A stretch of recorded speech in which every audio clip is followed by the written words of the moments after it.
Forge gang, Foot Clan, let's go. I'm still a hard man, let's go. Alright, audio is good. Audio is working.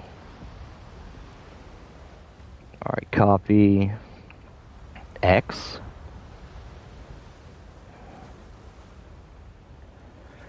Shout out to 34. 34 just finished his Red Dead stream. Shout out to Red Dead Redemption. I was actually playing it, getting my dailies done, keep my streak going, you know. Telegram needs to update. No thank you. Why did it just go to YouTube?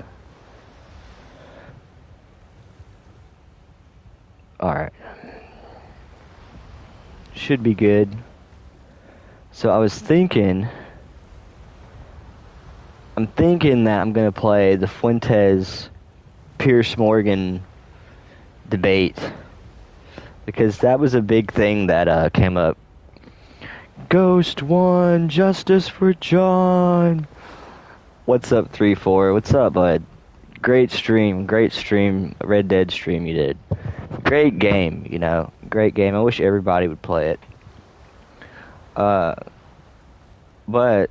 I'm gonna play some more Still Wakes the Deep. That was recommended me by Brucey in chat.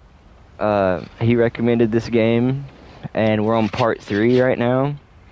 But while I'm trying to figure out what to do, we're gonna listen to Piers Morgan versus Fuentes.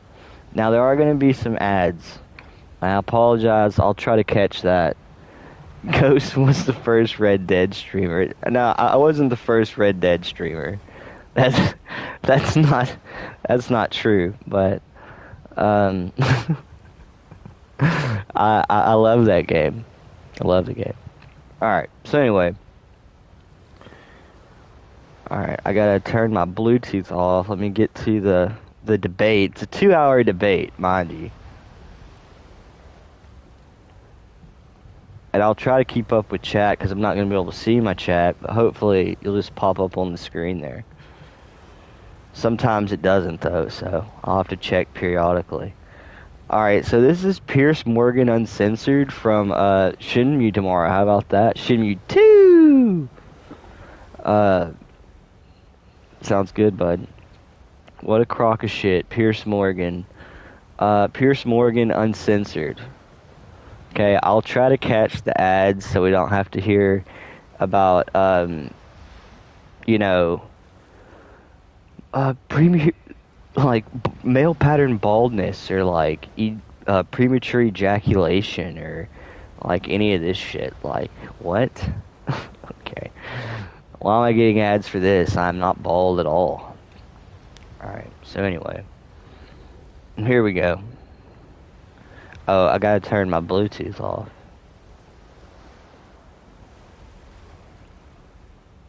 Okay, Bluetooth is off. Black Rifle come Fifi. Okay, here we go. Ready? I'm gonna start the game, and then I'm gonna start the debate.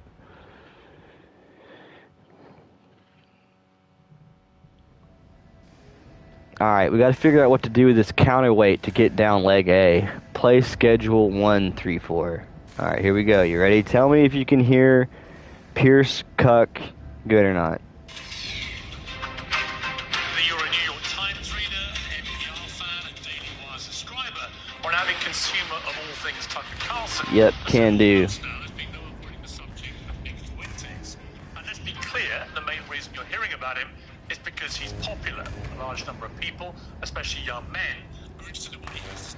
I don't even think it is that Nick Fuentes is popular, because he hasn't been very popular until Charlie Kirk died. Like, he's the only thing filling the vacuum.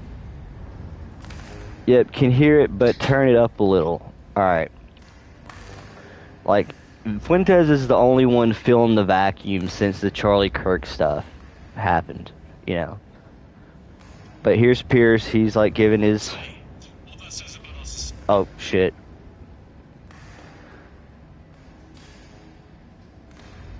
Wrong button. Wrong button. Society and our culture There is we the go. subject of ferocious debate. For many people, it's a grave indictment of an insidious immorality. For others, he's a product of a culture which has turned on its own and left many young people feeling listless and bitter. He's either a litmus test for right-wing hypocrisy on free speech or a walking, talking manifestation of where the lines should be drawn. Okay. A frankly preposterous amount of airtime has been spent on debating everything from his ideology to his sexuality and whether anyone should actually talk to him at all. If I were writing a glossary entry on the Streisand effect, I would... Oh, and now Milo is saying that he has the gay Nick Fuentes sex tape. And, you know, Nick's always, they're trying to psychologically break Tree Floor. Like, you know, there's always a thing about Fuentes being gay, you know. But what I noticed in the Piers Morgan debate and when Tucker interviewed him was no one brought up the fact that this motherfucker had assassination attempts against his life, you know, and, you know, I've never been a big follower of Nick, I've never been a big Groyper person, but, and I do think there is some kind of foreign, backing behind Nick right now. I don't know what it is, but I don't know. You know, Milo's saying he has the gay sex tape. That's probably going to be like some AI generated stuff. He said he was going to release it next year. Like, okay, why not just release it? Sargon is winning. Well, I'm fixing the Aleki. Alright. Okay, maybe that helped. Fucking goal. Well, good, eh, mate? Okay, oh shit, sorry. What is this? Skip, listen in the background. Get the fuck out of put here. a picture of her next to it. Milo's I would a put a fed picture informant, blackmailer, of Nick homosexual. Fuentes. Yes. They have opted to not do so when it comes to Nazis like Nick Fuentes. Fuentes takes this guy apart brick by brick. It's a full takedown. My concern is that people who are a bit more moderate are deeply alarmed by Nick Fuentes. I was very It's just like a clip show. that, like, Nick Fuentes really passed that test with flying colors. That fragmentation is being caused purposefully by a splinter faction of people led by you a know who young that man named is. Nick Fuentes. That's the war. Can you get the beef prices down? Not crazy things. That's crazy. that I was Nick what's up, Fuentes or Big these Court? other What's up, ones Watts? say on social media. Well, it looks like all the screaming about Nick Fuentes on the internet is finally dying KT. down a little. I almost didn't buy this NFL wallet, but when Black Friday hit and it was up to 42% off. Sorry, guys. Ads. So now we had on this guy, this Fuentes guy, and never challenged him. You should have Nick Fuentes on your show, and you could ask him questions about that. The truth is, it doesn't make a lot of sense to What's spend that? all this time talking about Nick Fuentes, but not actually to Nick Fuentes. People who say you shouldn't give him a... Brucey actually suggested this game, like, I don't know what chat we were in, maybe it was 3-4s, but Brucey suggested this game, and it's a pretty good game, not gonna lie. Maybe 3-4 can stream it one day. platform overlook the very obvious fact that he already has a platform of his own, which is often bigger than most of the people complaining, and he uses it to speak unchallenged to his many followers. Okay. It's on that basis that I've invited him to appear live and uncensored on my platform, and Nick Fuentes joins me now. Nick Fuentes, welcome to Uncensored. Hi, great to be with you. I don't know you. I don't think we've ever met. You can correct me if that's wrong. I know about you. I know that increasingly people are talking about you in a more mainstream environment than you may be used to. So for those of you who know nothing about Nick Fuentes, I want this to be an opportunity to get to the real person. I don't know who that person is, but I do want to use this opportunity to get there. I've seen... I did not know that, KT. I'm glad you pointed that out, because this is only that, like I listened to it, but I was just listening to it, so I couldn't notice any dirty editing that they do with the video. But thanks for pointing that out. You talk as we prepared for this in exchanges with people and on your show, saying you fear it's going to be very hostile, it's going to be an ambush, all those kind of things. I don't intend it to be overtly hostile. I don't intend to ambush you. I intend it to be an examination of what you said on the record, an examination of what you believe or what you say you believe, and an examination of what your rising popularity says the state of the...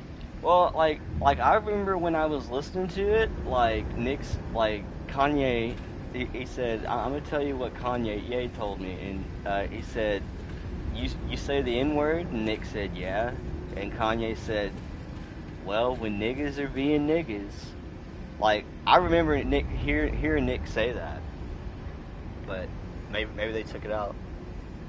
Conservative movement in America. So those are my goals from this interview. What are your goals? Why are you doing it? I thought it'd be interesting.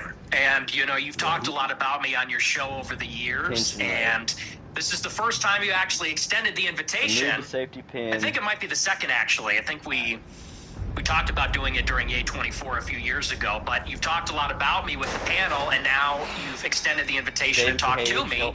And I think it'd be interesting for me to maybe clarify some positions and maybe get to know you a little better as well. So I'm looking forward to it. There is a belief that you have two personas.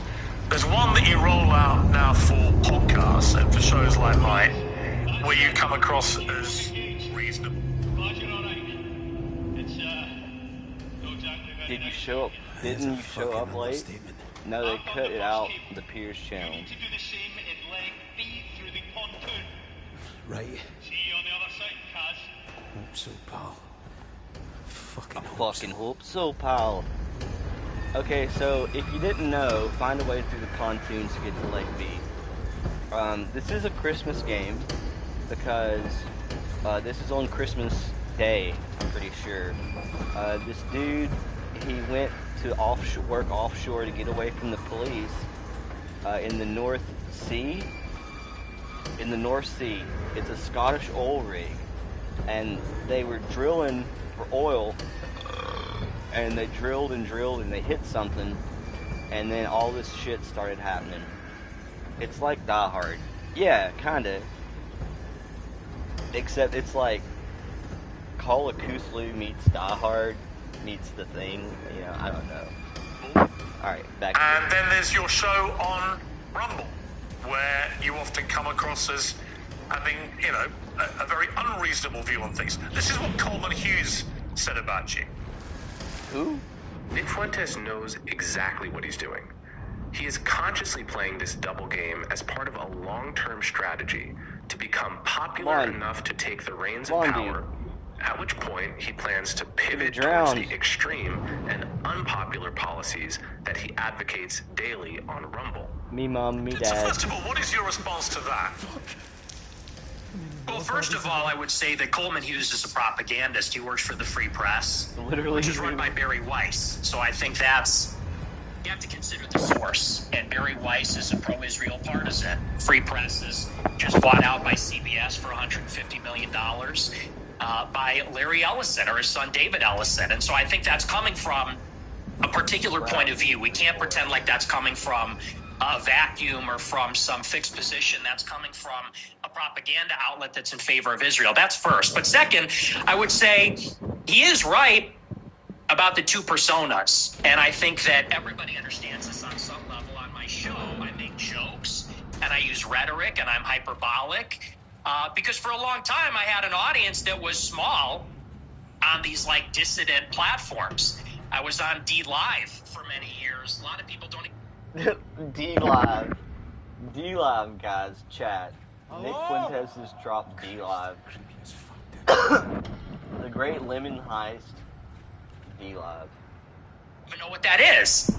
And so I had a small following, and we had sort of like an in-group sense of humor and memes and things like that. And you talk about it one way on a freewheeling live stream when I'm by myself and I'm ranting and we make jokes and we play devil's advocate, we play with different positions. But then when you sit down in an interview like this one and people ask me, what the hell? Question, what do you... And that's funny when saying it's awesome. Yeah, I know, like, I don't think Piers even understood, but like, he was like, yeah, I think possibly more, because we keep finding more, right? How did they even get there? What do you mean? Oh shit. Oh fuck. Okay. Like, Like, and obviously people commenting on it, like, we've lost Nick. Like, he says it's more than, like, 6 million. I'm like, dude, like, you're retarded, like. We actually believe, well, then I clarify and I say, well, here I'm not joking, here I'm not being hyperbolic, I'm not being rhetorical. I'll tell you precisely what I believe. As far as this idea that I'm going to get power and then turn into Hitler, that just sounds totally insane to me. I'll be honest, it just sounds insane. Do you have aspirations for political power? Not really. I think that if I wanted to run for office, I wouldn't say a lot of the things that I say. I don't know that a lot of people would vote for me. I tend to offend everybody, even a lot of people that like me. So no, I'm a truth teller. I like to tell the truth. I like to do my live stream. You've been injured in a car accident? Insurance company offer you $8,000 for a rear end crash? That ain't an offer, partner. That's an insult. Who is Nick Fuentes? Tell me about your upbringing. I know you grew up in the suburbs of Chicago. Tell me about your early years. Early how? Like my childhood or a little bit later? Your childhood, yeah. Well, I grew up in... I've never been in a car wreck in my life, and these are the ads I get. It gives me shit for, like, premature ejaculation and balding. I'm neither one of those things. Like, what is up with this algorithm? Shit. Explosive hazard, strictly no smoking. In the event of drill string rupture, this area will collect petroleum overflow and must be evacuated immediately.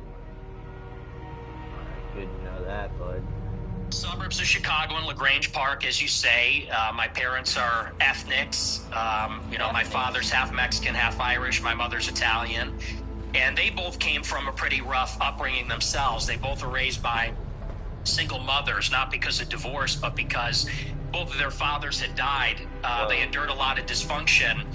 And I think that's one of the reasons they came together and they related to each other and they wanted to create Find a way a normal upbringing for their children. They wanted to have a normal family life. And so they moved out to LaGrange Park. Beera D. Pontoon Sump Bilge. Warning, danger to life. Debris must be raised before maintenance can be performed. Lever must be fully engaged. Warning, debris, screen, entrapment hazard. No, I do not want to go in there. Fuck.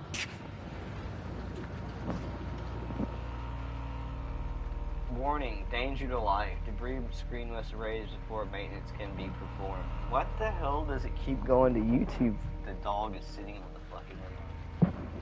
I feel Galty's mom in my bilge. Well, this is for the bilge tank, I guess. Right. Here we go. For the screen or something. I don't know. Took away from the city. And they raised me and my sister and really put us first. I think that's a big reason why I tend to have a lot of these family values or Christian values. My mother quit her job and stayed at home to raise us. And so I have a very close relationship with my parents, with my sister. We're a very tight family. And we grew up in a pretty idyllic town. And maybe we can sort of get into a conversation about politics from this. I loved my upbringing. My mom stayed at home. My dad was working. We're in a mostly white suburb in Chicago. Everybody was maybe half Catholic, half Protestant. It was a baseball town. I played baseball for many years. In Chicago, we love our hot dogs. We have our baseball parade and get a hot dog. So I love where I came from. I love the city. It's a working class city. I love the people here. They're very good, humble, down-to-earth, decent people. And I guess I had my political, not to jump ahead, but this is a big part of where my political awakening came from. I sort of left this bubble, if you could call it that. When I went to college in 2016, I went to Boston University, and I read a lot of things online, and I realized the country does not look like LaGrange Park. It doesn't look like Western Springs or Hinsdale or Elmhurst. It looks very different. The country's undergoing a radical transformation because of immigration. And so I saw that and I said, this is not really a desirable change. I don't like the south side of Chicago or the west side or LA or certain parts of Boston as much as I like where I came from. And I guess that's what made me an American nationalist. I said, I want to preserve my home and the things that are familiar to me and the things I like about my home, what makes it America. So that's a little bit about my background. I don't know where you want to go with that, but that's kind of where I came from. My first obvious question is, were your parents immigrants to the United States, or were their parents, or Were they grandparents? In other words, at some stage, I presume, there were immigrants in your family who came to the U.S. Is that correct? There were. I believe my mother was 4th generation and my father was 3rd generation. So their ancestors came here on my mom's side in the 1860s, I believe. The first wave of Italian immigration. My father's ancestors, I think they came around at the turn of the century in 1900. So your view of immigration, and we'll get to the specifics about your views on immigration. He's done the other one. Are they not affected at all by the fact that if it wasn't for immigration, you wouldn't exist as an American? Well, I would certainly exist, but like you said, maybe not as an American. Certainly that's influenced in some measure. But I think that the kind of immigration that we had for a long time in the country, it's different than the immigration that we have now. And let's just say for openers, it's different immigrants. They're coming from a different place with a different culture, a different religion. It's not the same as it was. So first, you have a qualitative difference. My ancestors, for the most part, I have 3 European grandparents from Ireland and Italy, 1 from Mexico. They came from Europe. They came from a society where there's a common ancestry, there's a common religion, common civilization. The people that have come in since 65, since Hart Celler, they're coming from China, India, the Northern Triangle, Mexico, Venezuela. And so first, they're just different people. Secondly, it's a quantitative difference. There's way more, and it's an unceasing, always increasing wave. For the first 3 or 4 waves of immigration, you would have a major influx of immigrants, and then it would stop. And then you'd have another wave, and then it would stop. This one, it just keeps going up for 35 years, and it's too many. So that's really where I would draw the distinction between maybe where I originate from. I would even just simply call that immigration. What this is an invasion. It's a completely different policy. But you mentioned Mexico in that list, and your father is part Mexican. So Mexico used to be a part of the German Empire. Okay, it was a German colony or whatever. Yeah. I mean, by your criteria, part of the invasion would include your father, presumably, and his immediate descendants who came from Mexico. Not really true, because when my father's ancestors came here, it was a small fraction of the total immigrants that came from Mexico. I don't believe that we should have 0 immigrants forever, or even 0 immigrants from non-white countries. But you have to draw the distinction. My father's... What's wrong with you, dude?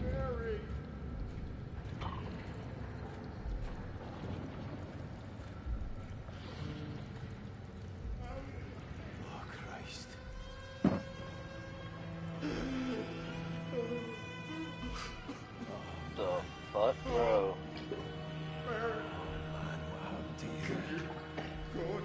What happened, mate? You can hear me, can you? You understand me? Jesus. I'm sorry. I can't help you. I'm sorry. What?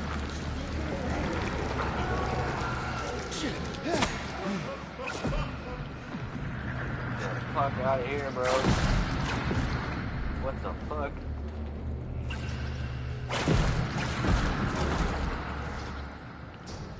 Close it.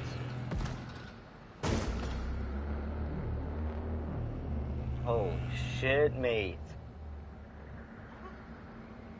Father, he was here in the 40s and 50s. It was his parents, or I believe either his parents or grandparents, that came here even earlier.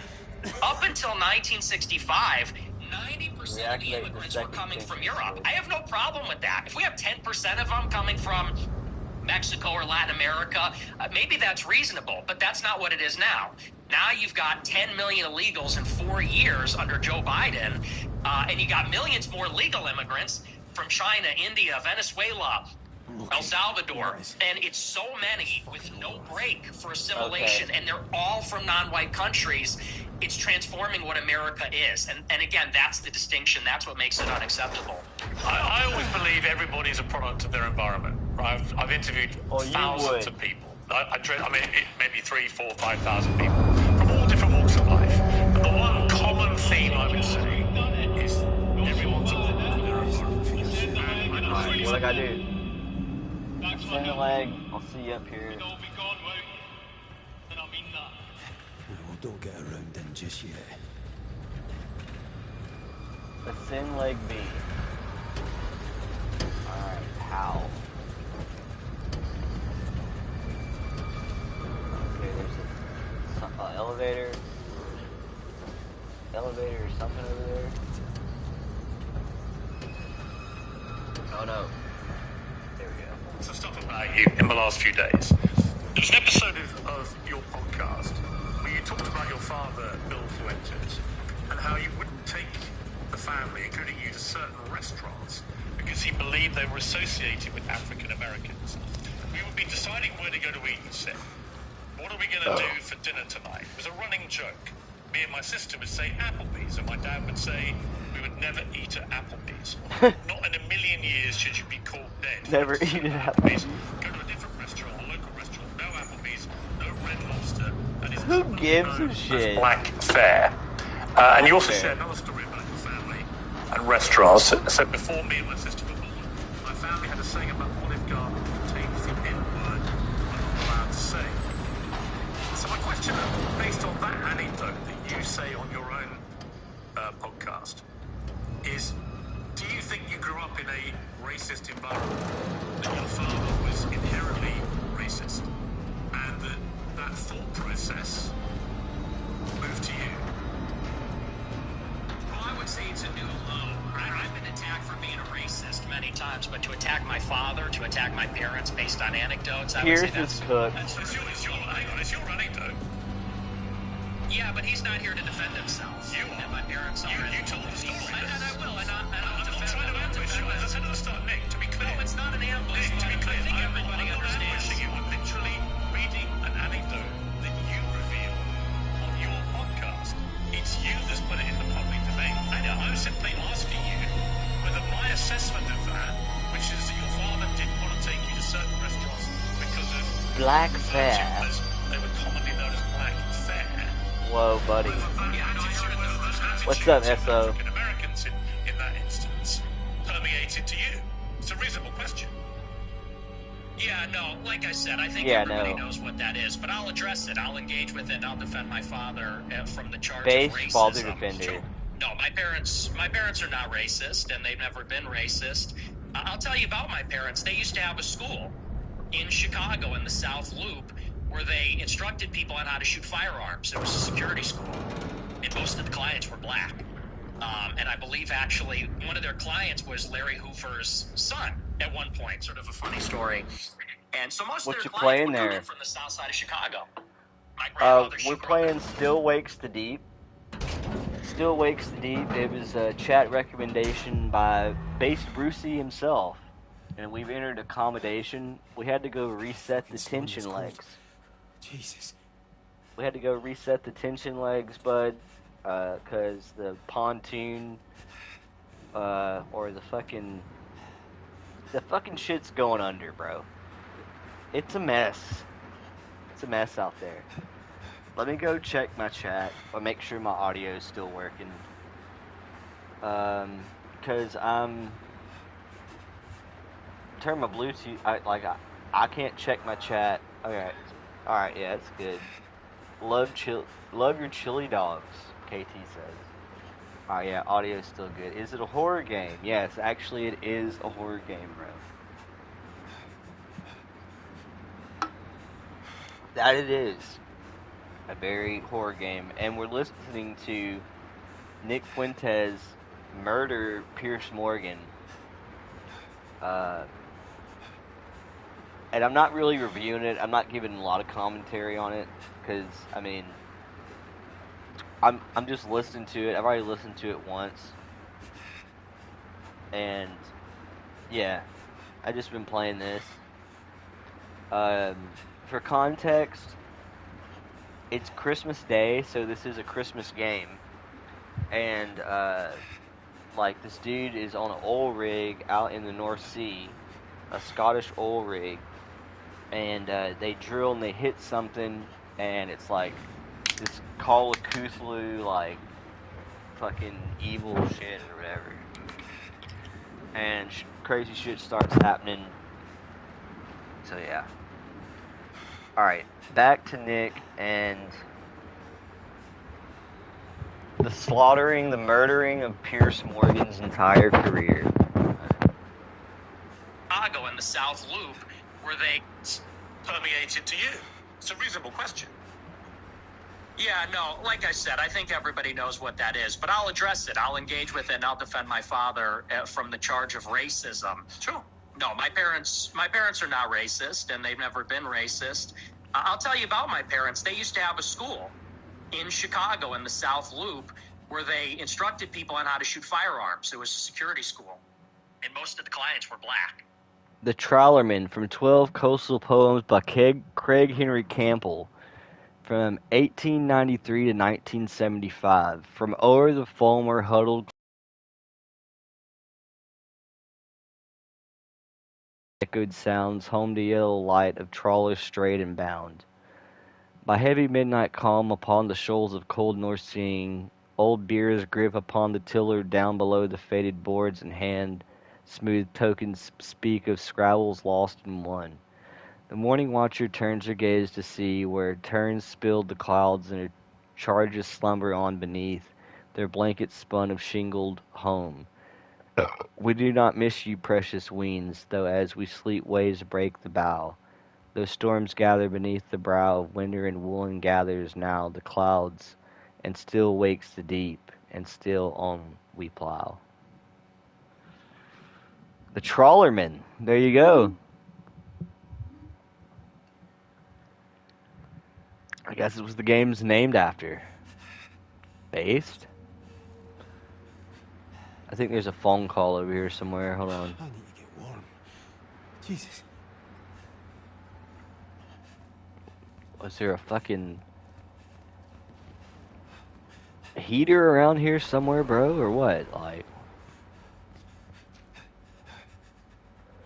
how can you get warm? What do you...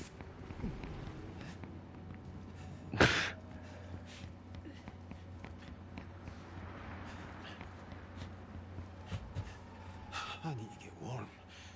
Jesus. The fuck?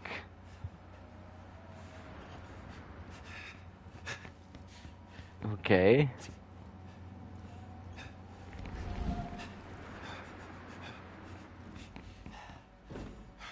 This isn't gonna open.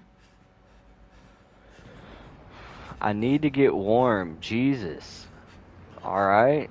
Well, how? Waste on the floor, accidents galore. What the...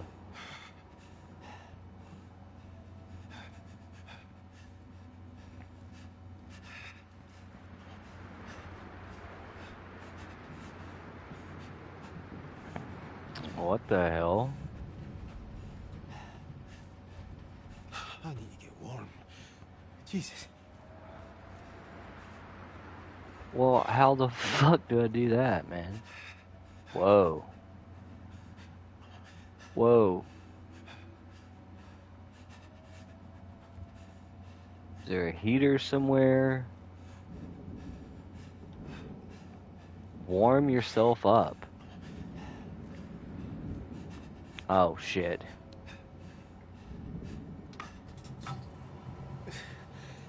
Christ. I need to get out of this fucking place. I need to get home. Thank Christ. I better check on Roy. I need to get him. Alright. And I believe actually one of their clients was Larry Hoover's son at one point, sort of a funny story. And so most of their clients would come in from the south side of Chicago. My grandmother, she grew up in the projects in the city. And so my family, being in Chicago, being ethnics, being Italian, Irish, Mexican, and the west side. Roy, fuck's sake. Oh, gosh, mate, thank the Lord. I've been worried sick. Sorry, pal, I've been out of the shop since I last seen you. Sorry, mate. What's going on, Gaz? What happened with the chopper? That cunt tried to go without us, but, well, it didn't work out well for him or the bird. Bloody hell, Gaz. Is anyone alive? Aye, I saw Finlay. We had to get the Jennies on. And Brody as well, helping with the tension legs.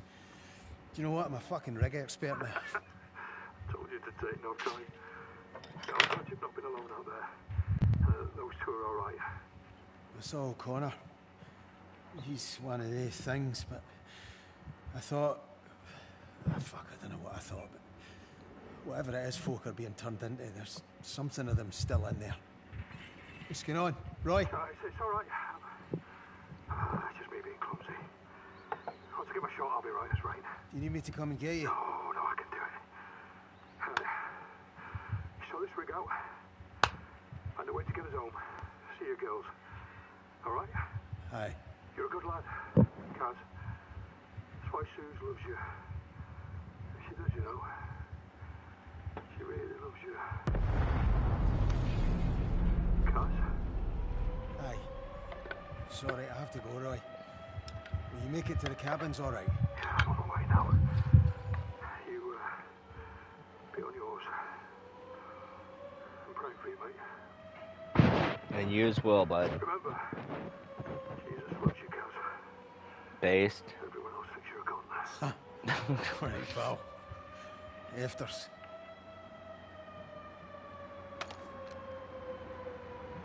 Investigate the flare stack. On Taylor Street, all over the city. My family for many generations have lived near and I'm around gonna sit black here for a people, second. and look, my views about black people and their views about black people Let's are warm shaped up. with experiences with black people. Let's start And cooking. what they will tell you, what my parents would say Stay if they were blessed, here, not stressed. is that for That's many, right. many years, the older generations That's of the black motto. people were very respectful, very humble, very decent.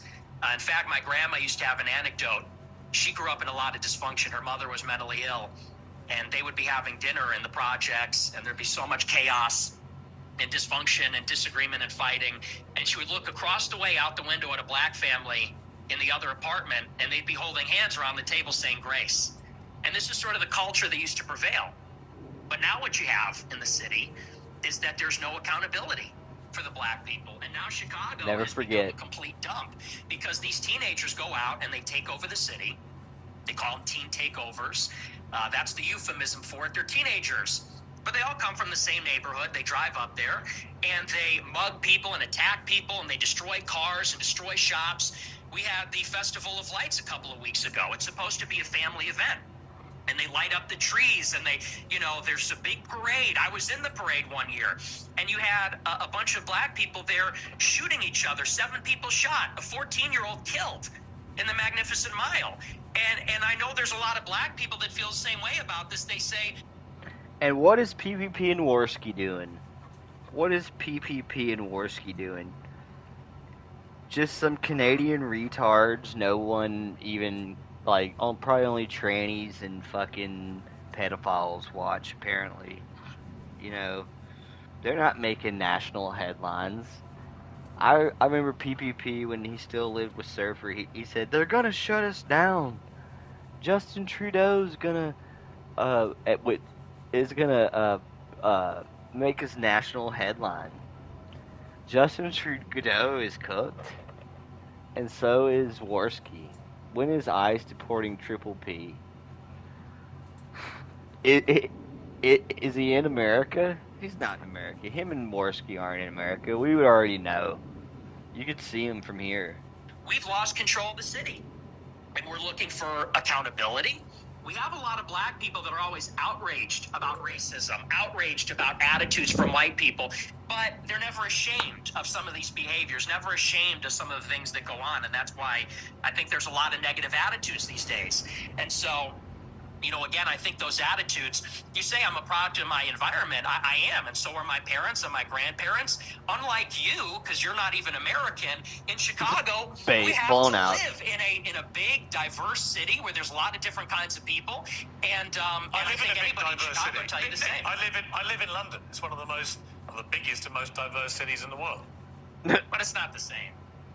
Well, actually, it's a big, diverse city. Actually, it's a big, diverse city. Did you know that? Because we don't have guns. That's a whole different story. I don't want to get into that with you. I don't want to argue with you about guns. You got a knife problem. You got sword problems. We have problems. You have Aladdin. We have problems.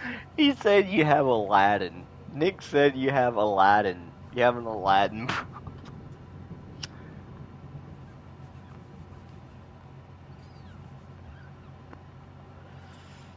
You have an Aladdin problem there, bud. with violent crime.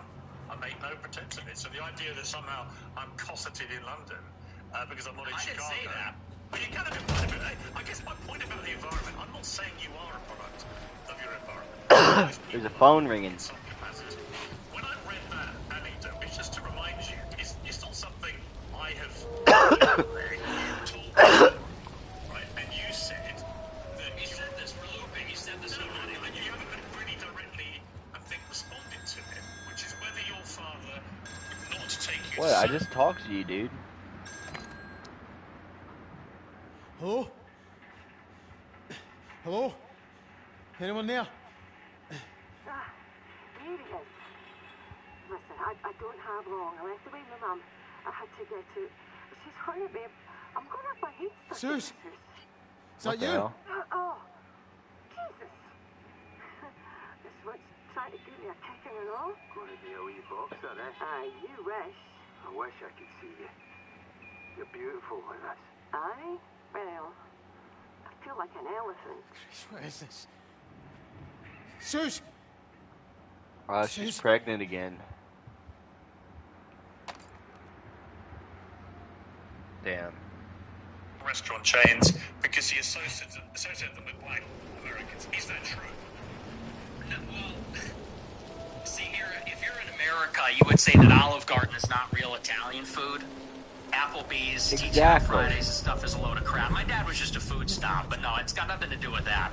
My best friend in first grade was a black guy. We were not a racist family, so... Okay, so when you told the story, I'm just curious. So when you told that anecdote, which clearly, on the face of it, is racist, right? You're basically saying your father made racist decisions about where you would go as a family to eat. Are you saying... I'm just going to ask you a question. Are you saying that when you told that story, it's flat out you didn't need to infer that he was racist? And do you understand why when somebody like me reads that anecdote for the first time, as I did this week, I reach a different conclusion? Fuck. Well, I understand what you're doing, which is a sort of making of a murderer. How did he become racist? Well, his father didn't eat Olive Garden because he said that's not real Italian food. Hang on. Can I... I'm literally reminding you of something you said on your show, which led me to conclude a certain thing. I'm wrong, tell me. Yeah, it was said in jest as a humorous anecdote, and now you're trying to spin it into a narrative, which is his parents are racist, he comes from a long line of racists, and I think everybody knows, my parents are boomers, and these people come, well, you're a boomer, I guess, too. You're a boomer. Just a boomer, Piers. Maybe you're a Gen Xer, I suppose, is sort of on the cusp. Yeah, he's probably a Gen Xer. Humorous anecdote. These are kind of the attitudes of baby boomers in society, but you're trying to spin it into a narrative, which is you're a product of your environment. Your dad's racist because of this joke. Now you're a racist, and I don't think that's a fair characterization. Okay. People can make their own minds up. They can go back and listen to you say it. But the beauty of what I'm going to... The whole thing that I noticed when I listened to this is that it's just like a whole highlights clip reel of like every bad thing that Nick has ever said. And there's been things that he said that even I was like, bro, fuck you, nigga. Like, you fucking pipsqueak ass nerd. Like, and it wasn't even like fuck the troops. There was like a Christmas parade. These little white girls got run over by some insane nigger that wanted to kill white people. And Nick said, yeah, you know, they were just gonna grow up to be fucking nigger lovers anyway. And it's like, bro, that sounds so anti-white. Like, how can you say that? And like that's like, I don't even care. He said fuck the troops. Fuck the troops, whatever. They're little kids that just wanted to celebrate Christmas, nigga. But, you know, maybe he was being hyperbolic. I doubt it, but... to you about in this interview is that almost all of it is just going to be reminding you what you have said and asking you what you meant. Your position about that story is that it was a joke, okay? I want to come to something else you said. This is where you talk about Jews, women, and blacks. Take a listen. Hell, how you doing? Better than you, by the looks of it. Did you see any others? You mean anyone alive? Well, I spoke to Roy. He's not doing great without his insulin. And I've no idea where Finlay is now. This whole thing started to go get Roy's She's stuck insulin. until she gets past Rennick. Or what used to be Rennick. Feels like everybody's dead or worse. I don't know about your side of the pontoons, but where I was, the oil tanks are burst, and I think there's a gas leak. I mean, I'm looking for a fucking bright side here. Well, let's cross that bridge when we come to it, alright? Right now, we have to Black deal with Scotsman. That noise! Aye, okay. Alright, the stack. Stack. See that, chat? That's the stack. Looking like that. No. Main feed's ruptured. It's burning out. It could get worse. And if it does, it could spread to the derrick and cause an explosion. Right, so we're fucked. Again. Not if we switch the flare onto the auxiliary gas pipe. If you go over to the processing quad, I can... What? Have you seen it out there? Oh, aye, it's quite nice in here, you know. Maybe we should swap. You can't work the controls, Kaz. Otherwise, of course, I'd go myself. Oh, yeah, sure, bud. I can work the controls. I'm white. You're black. What am I doing? You need to get there and find the diverter valve, main to the auxiliary. It's on the middle floor, flare side. I'll ignite the stack from here. Right. If I can't do it... If I can't. Jesus. I'll be on the tannoy if you need any help. Okay, so it makes me think you're not going to be able to do it, but I'm risking everything. Fuck you, dude. Fuck you, Brody. Brody, dug the radio out, but no signal, no fucking nothing. You know what we have to do. This is our fucking problem, F. Yeah, what's your fucking problem now? They're always coming up with, no, it's not the Jews. No, it's not women. No, it's not blacks. It's actually really complicated. No, it fucking isn't at all. Jews are running society, women need to shut the fuck up, blacks need to be imprisoned for the most part, and we would live in paradise. It's that simple. This life hack will forever change how you trim your body. Most trimmers... This life hack right here, chat, will tell you how to trim all your body hair. Even though, you know, you could just use a razor. Would you like to clarify what you meant there? That's all true. That's 100% true. Everything I said in that clip is true. Including that blacks need to be imprisoned for the most part. Yeah. Yes. All of them? No, for the most part. What is the most part, mate? What percentage of American blacks would you like to see in prison? Whatever the percentages of murderers. I think it's 1 in 20 black men. Murders, rapists. Lifetime, so maybe let's say that, 5%. Oh, so you're talking about black people who murder people? Yeah, oh, absolutely, yeah.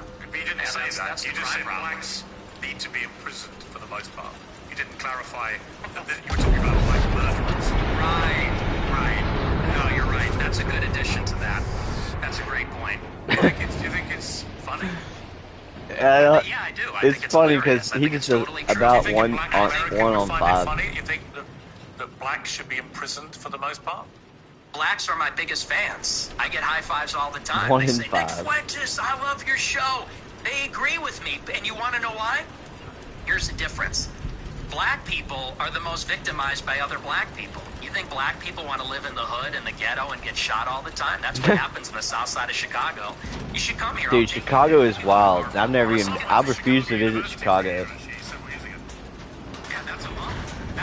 I don't want to go get murdered. No thanks. You don't know Chicago. Go a little bit west, see what it's like over there. And I'll tell you, black people agree with me because they're tired of it too. And maybe not most of them, but a lot of them agree with what I say about that because they know how it is. That's why the first thing they do when they make a is they go and leave to another neighborhood. Okay, so what remind me again, the percentage of black men murder in America. What was the percentage again? It's 1 in 20. 1 in 20. It's 1 in 100. No, it's 1 in 20. No. 1 in 100. Less than 1 in 100 black U.S. men commit murder. That's the most up-to-date crime Get past the dark to That's not divert true. the gas line. I've seen other statistics. They say Not 1 in 20 will eventually commit a murder. So your rate means that you're saying that 5 times as many black men commit murder as the official crime statistics say? Yeah, there's a report, I believe, on X by Data Hazard. I'll have to go and double check that for you. But yes, there's some pretty shocking evidence that says that it's far more alarming than you would think. Okay, but you would accept that the official crime statistics are 1 in 100? Or you would accept that statistic? 1 in 100 is massive. But I've seen other evidence. Like I said, Data Hazard on X, I believe, produced a report about a year ago. It said 1 in 20. But, I mean, whether it's 1 in 20 or 1 in 100, that's a lot of people, Piers. I mean, this is a real problem. Wait, I just want to be left alone, bro. Okay, but it's about proportionality. I mean, Proportionality, bro. 65% of the population, blacks are 13%. And I think anybody would tell you that more black people proportionally commit violent crime than white people, and people vote with their feet. People would rather pay a much higher property tax. Most mass shootings. What's with the interruptions? I'm sorry. Thank you, I appreciate that. Piers cucked on his own show. These neighborhoods are so stratified. What's with the interruptions? They'd rather pay a much higher property value to live in a less diverse, less black neighborhood because they don't want to live around the violence. And I think that when you look at even on the public transit, the subway, the blue line, you know, people don't want to go there because they know who occupies and menaces the public transit. It is these people like Daniel Penny had to deal with. It's people like Irina Zarutska had to deal with. And that's I feel sorry for anybody that has to use public transportation. That is just fucking live near black people. Let's take a listen to this clip. Brutal. I'm a new generation of white person. I'm not living around blacks. Sorry. You know, I want white kids, and I don't want my white kids bringing home black people to marry. It's racial for me. And call me racist. Oh, very Christian of you. I don't give a fuck. I mean, it couldn't be clearer, really, unless you want to say that's another of your jokes. But you're basically saying, yeah, I'm a racist, aren't you? Yeah, I'm fine with that. You're fine with saying you're a racist? Totally. I think everybody's racist. I think everybody, if we're being honest, is racist. I think everybody, the only people that aren't racist or pretend not to be are white people to their detriment. Everybody else is racist. But earlier in the interview, you really got aggrieved at the idea that your father was a racist. You wanted to make back to his father, bro. He's not, because my father doesn't share my same views. What was that again? Hazard warning. The gas flare must remain lit at all times to burn excess flammable gases. In the event of a main gas line damage, the gas divert valve will switch flow to the auxiliary gas line. Auto ignition should occur after use of the gas divert valve. Warning: in the event of igniter failure, the gas flare must be manually relit immediately.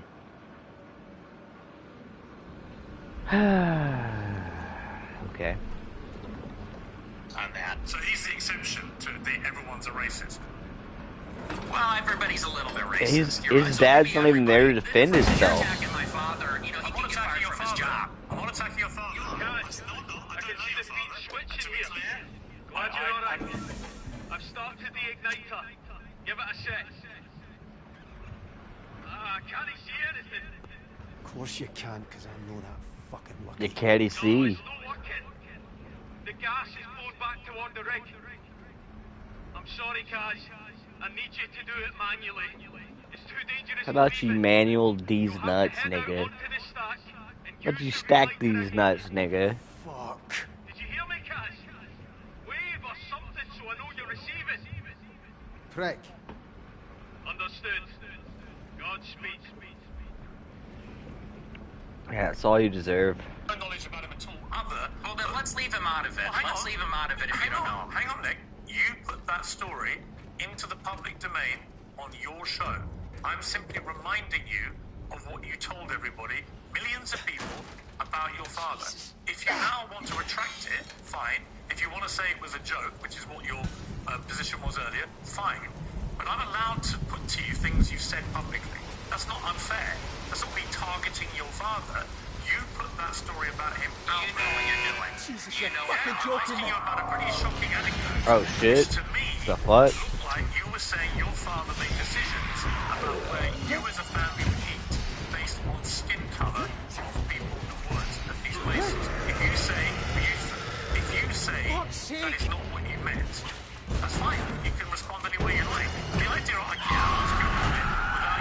This is how Piers is feeling right now. Well, you are, and you know what you're doing, and there's a political culture in America where if you have the wrong views, you get fired from your job. Fucking died. Has a job, and if you go on here and say you charge him with racism or something, and I'm put in a position where I don't look like I'm sticking to my guns, if I don't say my father's a racist, you're putting him in jeopardy, and he's not here to defend himself or explain his views. And it's very low, and I think you know What's exactly up, Code what of you're doing. Truth? People can see what you're doing. I'll defend my views, and I think that How so you let's doing, leave bro? him out of it. Let's just not talk about my father because my father isn't here. I'm Yeah. here. Well, then do you accept you should shouldn't talk? Okay, listen, that's fine. But then do you accept you shouldn't talk about your So, father on your show? You shouldn't tell. Absolutely not. Absolutely So not. it's fine for you to put a story out there which would make most people who listen to that story or watched it at the time on your show conclude that he was racist. Damn it, dude. It's fine for you to do that, but if I then ask you about it, I'm the one who's being unfair and I've crossed a line. Is that what you're saying? Yes. Okay. Yes, you're being malicious. Okay, that's fine. That's fine. Listen, people are watching this live. They can draw their own Don't you watch conclusions these about nuts? whether what I just they did. will. Yeah, and I'm sure afterwards, by the way, you'll say, he ambushed me! With your own with your own nuts! With your own words! That's a little presumptuous. I'm not going to say it's an ambush, but I think that's a low blow. And I think you know what you're doing, and that's fine. You're a tabloid journalist. I expected that. I don't think it's an ambush because I knew it would be like this. And people will see what you're doing, and I think they'll say it's low. But as far as you want to talk about racism, let's talk about racism. Let's see if I know. Trash Pan Hang Forge Gang back yet. Yes, 100%. Okay. Sounds like she needs to be slapped, right? Perfectly entitled in a free democratic society to stare down the barrel of his camera. Is that Trash Panda right there? People can judge you accordingly. Many people who have assumed that you're racist will now have heard it from your own lips. That's fine. There you go. That's the point. The point of this interview is to go over the things you've said, which have led people to reach conclusions about you, and to ascertain. Trash Fire Panda. How about that, brother? That's it. Thank you. Play another clip. This is what you talk about. Why people justify being Beacon in the Dark trophy. Escape the brig. Oh shit. I'm at an ad for some sweater. I don't even know what that is. It's like Nike. First, white people are every single bit justified in being racist. Every single bit justified to the extent I know code. means going out of your way to avoid black people when you see them. You stand by that? Absolutely. Absolutely. Absolutely. So white people should go out of their way to avoid black people when they see them. Absolutely. They would be wise. Because it's a lose-lose proposition. If you're Irina Sarutska and you don't walk the other way, you get Oh, I'm sorry, love. I'm not being difficult. I'm just trying to pick up the pieces of your mess. He wouldn't let it go, okay? He's carried a fucking torch for you since school. He's always hated me for being the bigger man and for having you in those beautiful fucking wains. Oh, no. I thought Bigger homie man. was wise You're to that. shitting me, McCready. You're the bigger man. You think your daughter's got more brains and bigger balls than you have? What about the kids? The flat's in your name. You go to Berlin and they just take it away. Listen, Suze, come on. No, you shut it, McCready. I remember whoever told me that, and I listen never, to me. How you can we know, not just talk about this? Because I am smarter than you, that's why. said anything about it. And I will not let Maybe you I drag should those have. girls down. You know, I don't know. Sort this. Whatever you have to do, I don't care. You sort this or I will leave you. But yeah. Suze, look, I'm really sorry. Trash Panda. Okay, just get out of my sight. Try not to put anyone else in hospital the day, yeah? It's not That might make a Forge. nice change for you. She's not. Never was. Never will be Forge.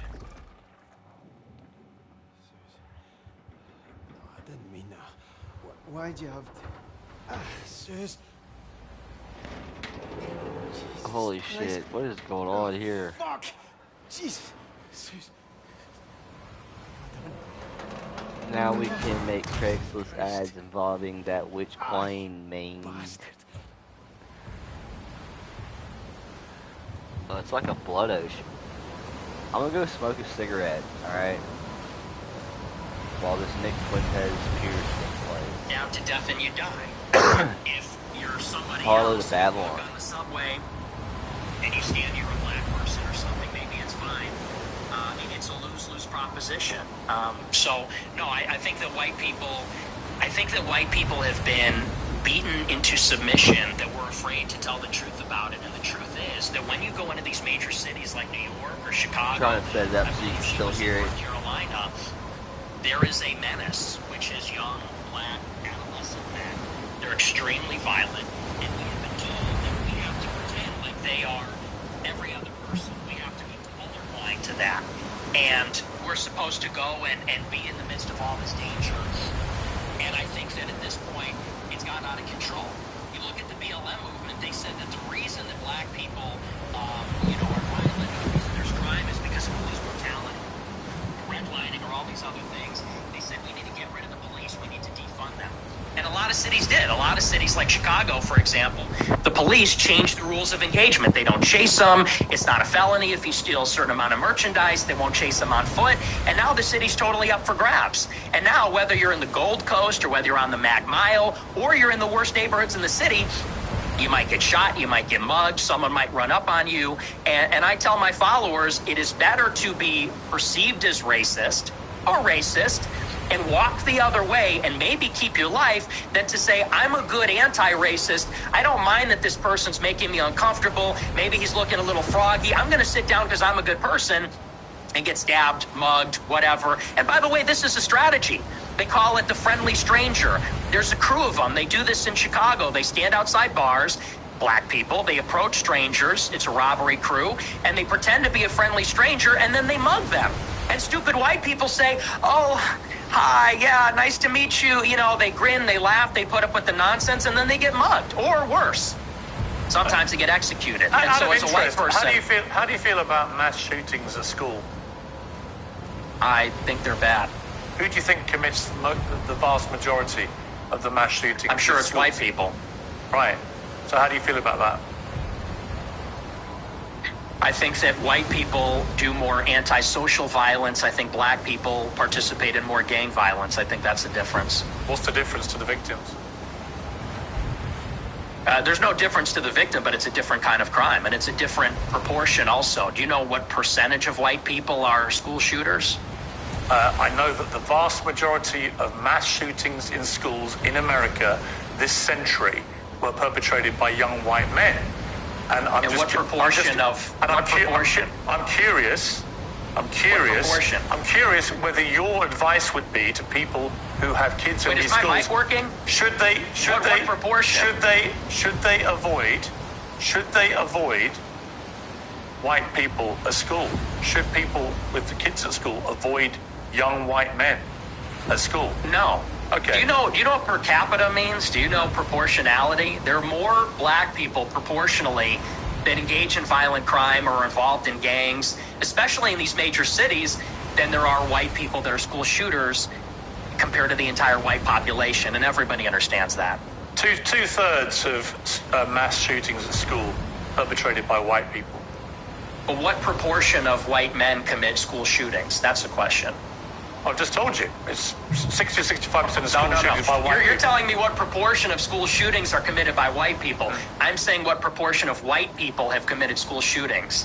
Are you playing dumb, or are you just not that smart? What difference does that make to the children lying dead on the ground? See, now you want to jump on the victims. The difference is you're asking, would you fear white people or black people? And that's the difference. The difference is in terms what I'm saying to you is, by your logic, if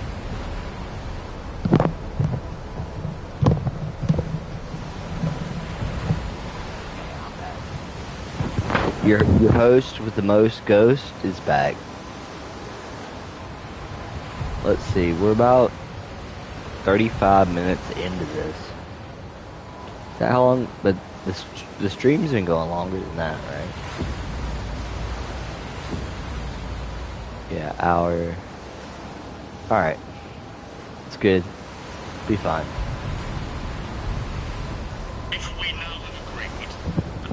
Nick Fuentes is getting better at speechcraft. Ghost won, haters lost. Young white men. Then presumably your advice would be to avoid. And like I've never really been a big Nick Fuentes guy. Like I said, I told you earlier, he said shit that I'm like I don't care about the troops, but you're like mocking these dead kids, dead white children, you know. But maybe he was being hyperbolic or whatever, you know, in his pain or cope, you know. But whatever. But in the power vacuum, since Charlie Kirk has been murdered, assassinated in real time, Nick is like more influential now.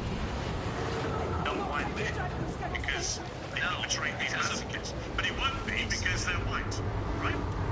So are you playing dumb or are you actually dumb? Maybe I'm not proportionality. You are because you're, well, I don't think you are dumb. I think you're smart actually, but you're deliberately avoiding per capita. He is. Everybody knows that's the difference. What proportion of white men are school shooters? It's probably 0.00001%. What proportion of black men have committed violent crimes? It's probably like 5%. I don't know what it is off the top of my head, but it's very high. And I would add to that, even as it concerns schools, why do you think parents pay a super high property tax to live in a school district where there's white people? Because they know that if they go to the black school, it's going to be the Bloods and the Crips. It's going to be gangs. It's going to be, you know, you talk about school shootings. Nobody talks about all the school shootings that are committed by gangbangers in and around the school and all the other violence that's associated. Yeah, but I will say this from experience: the people that pay higher property taxes to go to like these non-black schools, like they're either like all white schools, not all white. They're either all white or they're white, Mexican, and Chinese in Texas, like, or like maybe like 2 Muslims, you know, and like they're really fucking like nasty. Like they're just nasty fucking preppy ass motherfuckers. And that's facts. With that, I mean these schools in the south side of Chicago, you know, it's just not. I have an answer for you, Nick. So the proportion of the population who carry out mass shootings is actually the same. Black and white. For white people, the proportion of again, are you hearing it? No. See, I think the trouble with your statistics is a lot of them don't pay much scrutiny. We have a bunch of fact checkers checking all this in real time because you do have a tendency. Dude, hold on, I have to pause that. And when you say oh fuck. Piers Morgan said that they have fact checkers checking this in real time. Like, this is just Nick, like, having a conversation with this fucking guy. And he's like, we have fact checkers checking everything you say in real time right now. Okay. Like, it doesn't change the fact of anything. That you don't understand.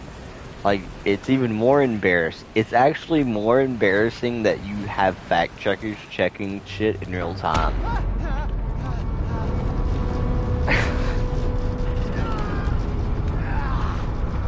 It's kind of sad, honestly.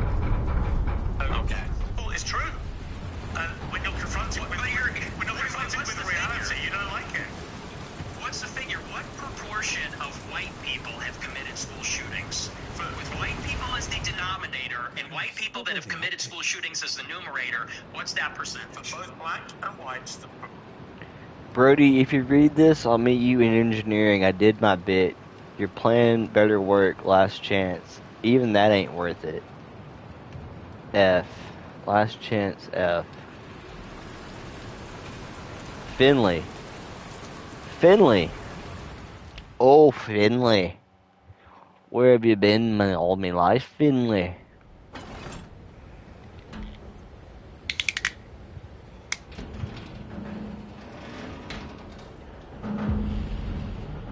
we're in engineering. Get out of engineering and up to accommodation. Portion of the population who carry out mass shootings generally is about the same. No, tell me the number, and yet the only focus of your attention is the black shootings, the black crime. You don't want to live around black people. You want to avoid black people. You don't want interracial marriages or relationships that may produce black people. And yet, when I point out to you that there are many parts of crime in America where actually there's a majority of white people who perpetrate them, you don't care. You don't have any interest in that. It doesn't exercise your mind. Maybe no one's buying this. This argument lost. No one is buying this. Everybody understands per capita, and people can even see what you race ahead and say, well, we're comparing the proportion of white and black school shooters. I said, no, compare the proportion of school shooters that are white versus black. Cleary, how the fuck are you no dead? I thought I was. I'm a king. Christ, can anything help? Aye, if we can cut ourselves loose and quick like, we'll buy us time, maybe enough. Do we even know if anyone's coming? We've been off radio for hours, so aye, I should hope so. Finlay, good, let's... Guys? Aye, he's a walking, greeting miracle. Are we doing this or no? Aye. We float the rig. I'll dive down, release the tension cables. Hopefully we balance out, maybe end up higher in the water. I'll need you both in marine control. It's Roy. Hello, can anyone hear me? I'm stuck up in so fucking hot on the accommodation roof. I don't know how long I can last without him chilling. He's up on the roof. I have to get him. This is the death of RZA. RZA needs his insulin. Don't have much time. You think, Roy? I can't just leave him. I promised I'd get him home. It's Grossly and Shaylin. If you want to go, go. But this place is filling up with gas and oil from the truck to the derrick. God knows what else it's leaking to. I can't recommend it. I know. Don't you leak these nuts, bitch? I have to. Engineering's your only path up there, and it's flooded, so you'll have to swim. It's a long way. Plan each step. And if you're underwater, stay calm. Oh, aye, that's exactly how that'll go. Enough! You both know what you're doing, so let's go. Got him! Yeah, Brody. Rod your nerve, alright, McCleary? I'm coming, Roy. I'll find you. I got your insulin, RZA. Violent criminals that are black, because that was the basis of the monologue, is that you're very likely, if you encounter black people or a young black man in the city, that you're going to be the victim of a violent crime, of a robbery, a mugging, a car theft, a carjacking, or a murder. That's the difference, and it's about proportionality. And everybody sees past that, because we all live in reality. You want to talk about product of your environment? People that live in New York, Chicago, LA, we live in reality. We live in this environment. We see what it's like. And the threat, the danger, in terms of probability, it's not even comparable. And I would add, I would say this, to your point. If you're in a high school and truly, if you see a white person who looks like a little autistic, he's got the SSRI stare, and he reaches for a backpack, people joke and say, run. Similarly, if you see a jalopy pulling up with a bunch of black people in it and they got their pants around the ankles, you're going to run also. And I'm saying the same thing. The difference is the latter happens much more often. It's much more common. You know, in Chicago, there's like 10,000 carjackings and car thefts every day. It's in the thousands. It happens all the time. How many mass shootings committed by autistic SSRI white people? I don't even know. I mean, it's probably in the single digits in the last decade in this city. That's the difference, and everybody knows that. But you're really just trying to carry water for liberal ideology. It's an ideological position. No, I'm really not. I can absolutely say yes. There is way too much. We did it, chat. Wow. Black crime, for example, involving guns and in Chicago. Black on white, also. Yes, but there is way too much gun violence in Chicago, right? I mean, it's indisputable. I've got no problem saying that. The difference is, I don't then lead myself into a thought process where I have to avoid all black people in case they shoot me. And you've already conceded that you are a racist. So when people hear you then say, The hell? I don't want to I be don't know what I have to living do. anywhere near black people, they already have heard you say, I'm a racist, so they assume you're doing that because of people's skin color. I don't think you would probably dispute that, right? Right here. Well, you're separating two different things. The monologue when I said I don't want to live around black people, that was after Irina Zarutska got shot, and it's true. I mean, they are a largely in this city, in Chicago, the south side, the west side, huge criminal population, and I don't want to live anywhere near it. And I do. I want to live in a white neighborhood. I think that that's extremely desirable, and I think even black people. Again, Nick, you're perfectly entitled to that view. But when you have obviously prefaced all this by saying, I am a racist, unashamedly, then people will assume that all your thought processes about all of these issues are driven by an aversion to people based on their skin color, which is the purest personification of racism. Well, it's not an aversion. I would say it's the opposite. I like my own people. My own people are familiar to me, and I think that's true across the board. I think that people seek out other people that are like themselves, and every other group does this, whether it's blacks, Hispanics, Asians. You know, I get a lot of attacks when I talk about that I'm against interracial marriage. And what's funny is that every other group is against interracial or interethnic marriage. Jews, Chinese, you're black the product of an interracial marriage. Yeah, I mean, that's debatable. And Not really. For the sake of argument. Three Scotsmen You're the product award. of an interracial marriage, and your father is part Mexican. You're literally, For the sake of argument, the very person you just told me you want to avoid. What race is Hispanic? Is that a race? What race is Hispanic? I'm asking Jack? you, what race is Hispanic? Hispanic, of course it's a race. It's called Hispanic. It's a mix between two races. It's a mix between indigenous Americans It's not white, though, is it? It's not white. Well, apparently you're more of a racial purist than me. You got like no, a really. You just keep saying you only want to live in a white neighborhood, but you're literally from a mixed race background yourself. You've literally Mexican race. Mexican blood.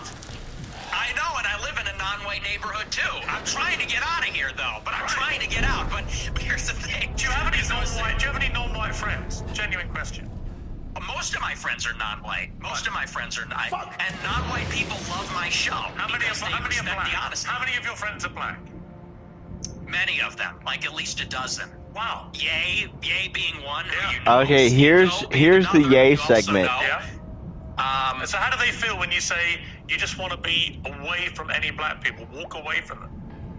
Well, you know what Ye told me? I'll tell you verbatim what he said. That it doesn't come from a place of, and you use the word aversion. That's the first thing I'll. Okay, yeah, I see what KT's talking about. They did edit out seem to suggest it's what like Ye told bigotry. I don't consider myself a bigot. I consider myself a racial and realist. Nick repeated realistic about how the races are, and I heard it. Provocatively about it.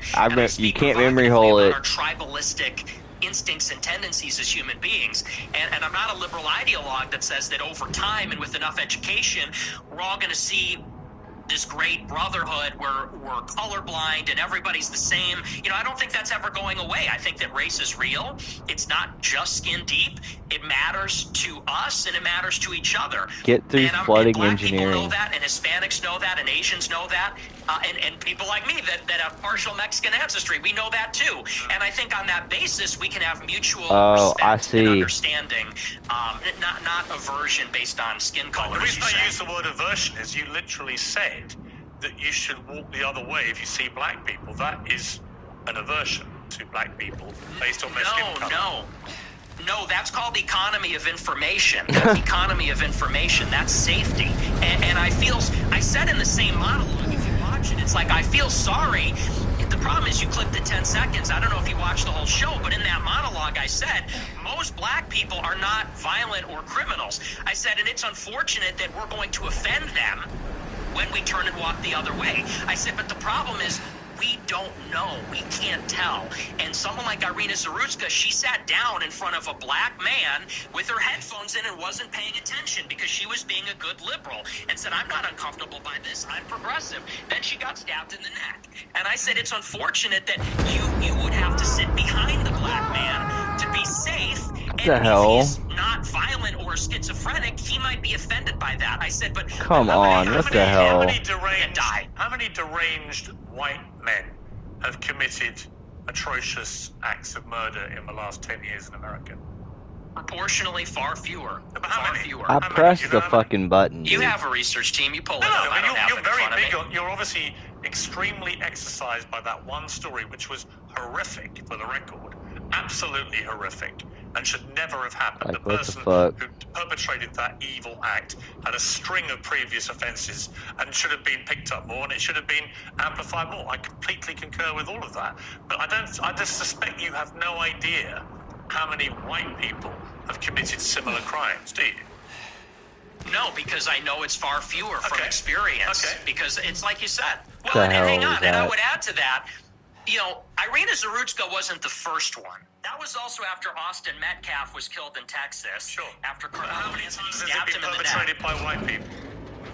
Well, hang on, let me finish my point. Well, you're And then not implying that only white did- people don't do this, and my point to you, Nick Fuentes, is of course. Oh, I never said white people don't Treading do it. water. Deranged white people commit heinous acts, but you don't either know. disagreement. You neither know nor care, or maybe both. Maybe you do know but don't care. You only seem to be focused on black people who commit crimes. And again, if you hadn't prefaced the whole debate about racism by openly Is there conceding heater? you Oh, are here's a heater. racist, I could read other connotations into what you've been saying. But once you've said, I'm a racist, and then you only talk about black crime, I think people can watch this and they can say, yeah, he's a racist. And everything that he says about crime is driven through the prism of being a racist who judges people according to Now, their lose skin weight color. some more. Well, it's funny because it's quite on the contrary. And I said this in a similar monologue. The problem is not that I wake up and I walk down the street and I see someone that doesn't look like me and it makes me angry. The problem is there's a pattern of behavior, which we've all seen. Blacks in America have become narcissistic, and they become narcissistic because they've been told they're victims of racism, they're victims of slavery. They've been told, really, there's no accountability. If they're rude, if they're inconsiderate, if they're criminal, they are told that they have no agency for their actions. They're being told, if you act in this way, it's because the white man made you that way. It's because the system's rigged against you. And so we've been telling black people this for a generation, and now there's no rules. Now they go, and what we hate to see as decent people, not even as white people, but decent people, even black people too, what we hate to see is rudeness, obnoxiousness, inconsideration, criminality, violence, and that's that pattern of behavior that we see all over social media, on So the just to body be clear, cam footage, you on don't cops. like black people who play the victim and are rude. Is that your position? I don't like that pattern of behavior. And who are narcissists? I see where this is going. Yeah, you're ahead of me. Turn this around on You're me. ahead of me, aren't you? Because when I said Very what clever. black friends have you got? You said I am kind of black, aren't I? no, not that. You said, Oh, yeah, I'm not also. saying you. I'm just saying your choice. Pierce is trying to use his UK superiority over the Americans. Oh, it's so deep-seated. You can feel it. So he's your friend. He's one of the very few black people you want to be associated with, but he's the epitome of what you just said. The gay England Jew loyalist has been I exposed. disagree. I disagree with you, and I'll tell you why. Because Ye, if you've ever met him in real life... I have, yeah. Okay, well, then you know. He's nothing but polite, considerate. Actually, he was very rude to me the last two times I interviewed him. He's a supreme narcissist, and he's also... You keep interrupting me. You're very rude. Are you black? Are you black? You keep interrupting me. I'm giving you a hard time, but I do want to finish my point. Cooked. Pierce is cooked. Like, he's sweating. When I was with him, wanted to make sure His that brow is furrowed. He's upset.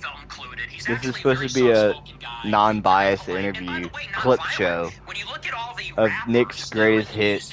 many of them, especially from Chicago drill rap, they're talking about killing people, shooting people, they gangbang. He notably, if you know about him, he got his start because he was a nerd. He wore a backpack and a polo, and he wasn't a gangbanger. He rapped about his feelings and girls and his dreams and his ambitions. So, no, As a by the book. way, he would tell me all the time, He doesn't even feel black. They make him feel not black because he doesn't do those things, because he's soft-spoken, because he's artistic, because he's a bit of a nerd or likes fashion. So I would disagree. He's actually not like that at all. Okay. We're talking He's also a Hitler-loving anti-Semite. I'll take a little commercial. He apologized to a rabbi, which I thought was cut. Talk about anti-Semitism and your views about Jewish people. But I don't know, maybe he owned him for like an album or something. Piers Morgan. No, we're not listening to your fucking bullshit. Whatever there, Piers. Pulls over documents and interrogates scientists, intelligence professionals, and whistleblowers. A real story. Fuck off. Where are you? The Duolingo owl is haunting me, bros. Like, it's literally the ad. I've been waiting. I miss you. Duolingo. I recently purchased the most popular glucose meter online. Glucose? Like, what even is that? Do you have diabetes? I don't have diabetes. You don't hate all Jews. Is that correct? That's your position? Yes. Okay. So I want to play you this clip. Well, I don't hate any Jews. Let me just amend that. I don't hate any Jews. Okay. Let's play this clip. Alright, clip number 43. My opposition to world Jewry and Israel is rooted. Dude, is PPP like Piers Morgan?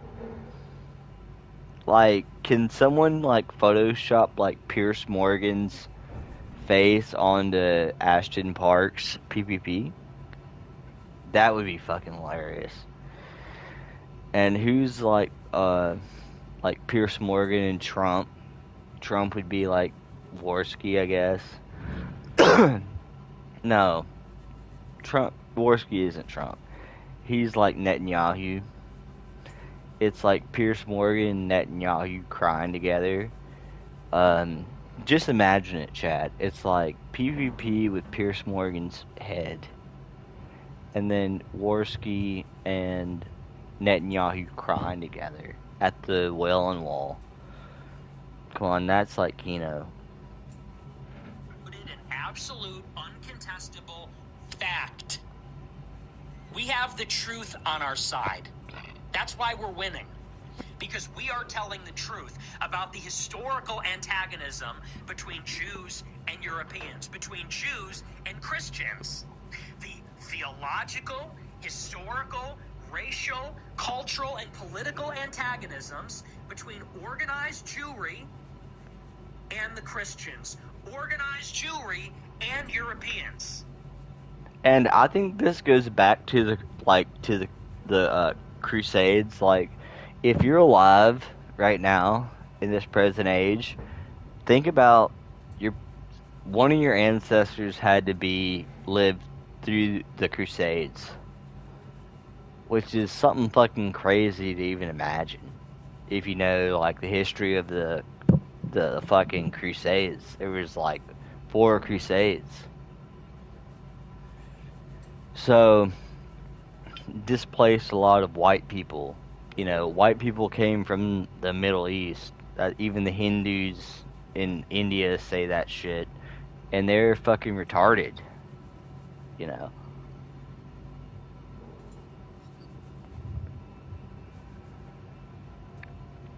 Alright, hold on.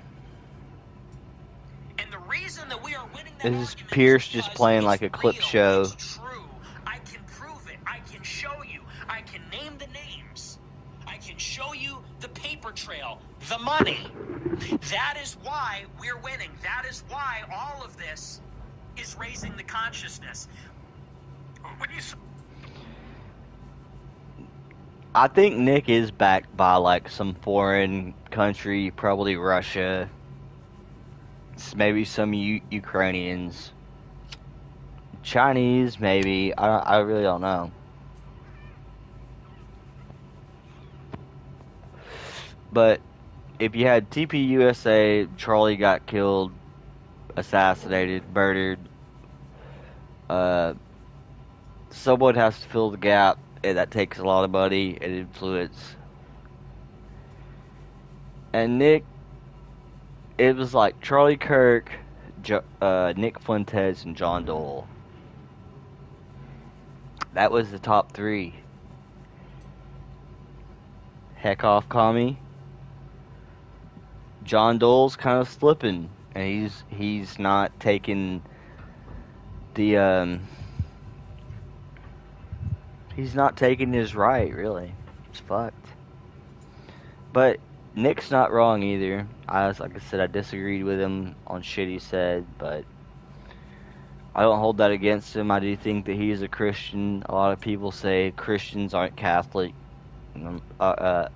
Yeah, like you, Catholics aren't Christian. I'm like, what do you mean, like Catholic? I'm not even Catholic. Doyle cucked out. He's like, he will fucking be anti-Israel, but he won't, like, you know, he'll still find a way around to support Donald Trump. And it's just like, bro, okay, nah. Like, but it depends. He gets a lot of money from Glenn Beck, who's a Mormon. You know, he had to lie to Glenn Beck, and he even said that he lied to Glenn Beck. Glenn Beck said, "Do you have anything against Israel?" And he said no. And Glenn Beck was like, "Okay," but he really does. But he got it for the bag, you know. So, you know, bro, that's kind of, I don't know. It is what it is. I don't even know what we gotta do right now. Find a way up to the roof. I'm gonna go piss and play this. Continuing onward.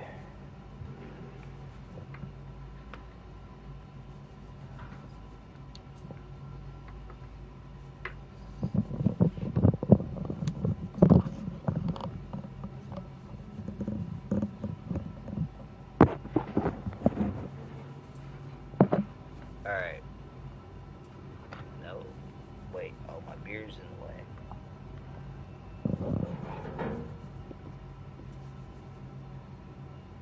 Say you have this opposition to world Jewry. I mean, it's one thing to criticize, for example, the Israeli government over what it's been doing in Gaza. I've done that myself. When you talk about world Jewry, I presume you're talking about the 15 million Jews in the world, and you are opposed to them. How does that square with your position that you don't hate any Jews? Well, do you take issue with my use of the term world Jewry? What do you mean by that? Or do you take issue with it? Do you have a problem with that? Clarify what you mean by it. Well, it's funny you bring that up. The gaslighting's crazy because I use that expression on my show all the time. I say organized Jewry, world Jewry.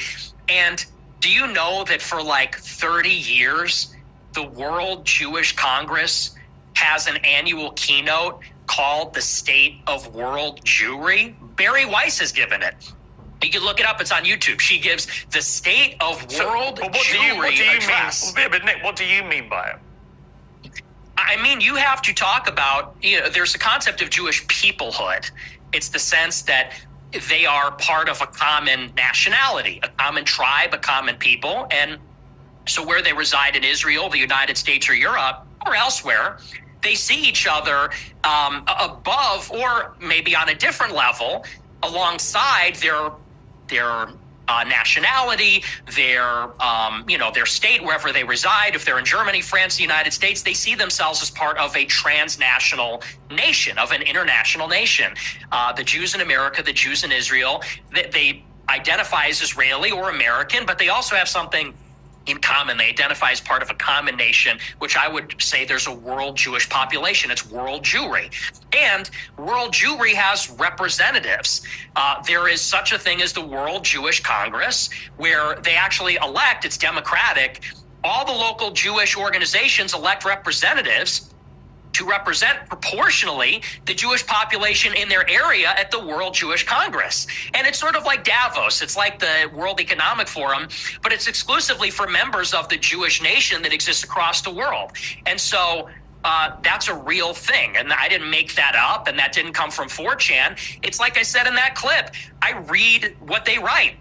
I read their books. I watch these speeches. I watch a speech from Barry Weiss. I pay very close attention. So that's what I mean by that. There is such a thing as it's a nation that exists across borders on a global scale.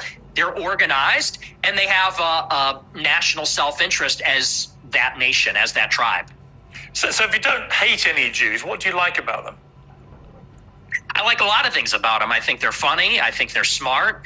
I think that they're pretty remarkable people. And as Christians, especially as Catholics, we say they're remarkable. All right, I'm back, and I'm not Catholic. I've been maybe called to be Catholic since I was in Catholic school, but I never took the rites or rituals to be a Catholic.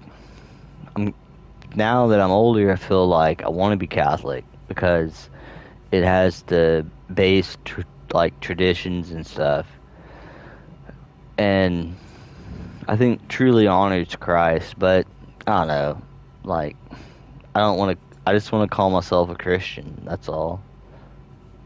And this has been adjudicated in Catholic doctrine. But I'm back. All right. Of years. We're warmed up. And so we actually, there's provisions inside of Catholic doctrine that says we need to give them special protections because they were a witness to Christ's passion. So, this is why you can't clip the show. You have to watch the whole thing. I say this repeatedly in interviews. I do think they're remarkable. By definition, they're exceptional people. It's just that there is a sort of natural opposition between them and Christians because of the theology. See? Christmas game. They don't. They have been a minority in Christian lands for thousands of years, and they've been pushed around and expelled, and they've been persecuted and segregated, and that's why there's a lot of paranoia, there's a lot of distrust, there's maybe some sense of chauvinism among Jewish people. So there is, like I said in that clip, a little bit. Historical antagonism between these two peoples, between Christendom and Jewry, and that has always been the case in Europe. But I don't hate them, and I think I actually sort of understand them in a weird way. I think that because I've studied a lot of their politics, I think I really kind of know them in a way. It doesn't come from a place of hatred. Do you have any Jewish friends? I do. I have many, yes. Oh, what was that guy's name? Jews and Christians have never been friends, ever. Not since Jesus Christ fought with the Pharisees. Have we ever been friends? Not since Saul was leading the charge persecuting the Christians. Not since the Roman Empire, not since the Middle Ages. Never. We've never been friends. We've never been allies. We've always been set against each other, actually. And even here in the United States, it was communist Jews who were the architects of both communism and the civil rights laws that are dispossessing white Christians of their land and civilization. So Jews and Christians have never been friends ever, except for you and your Jewish friends.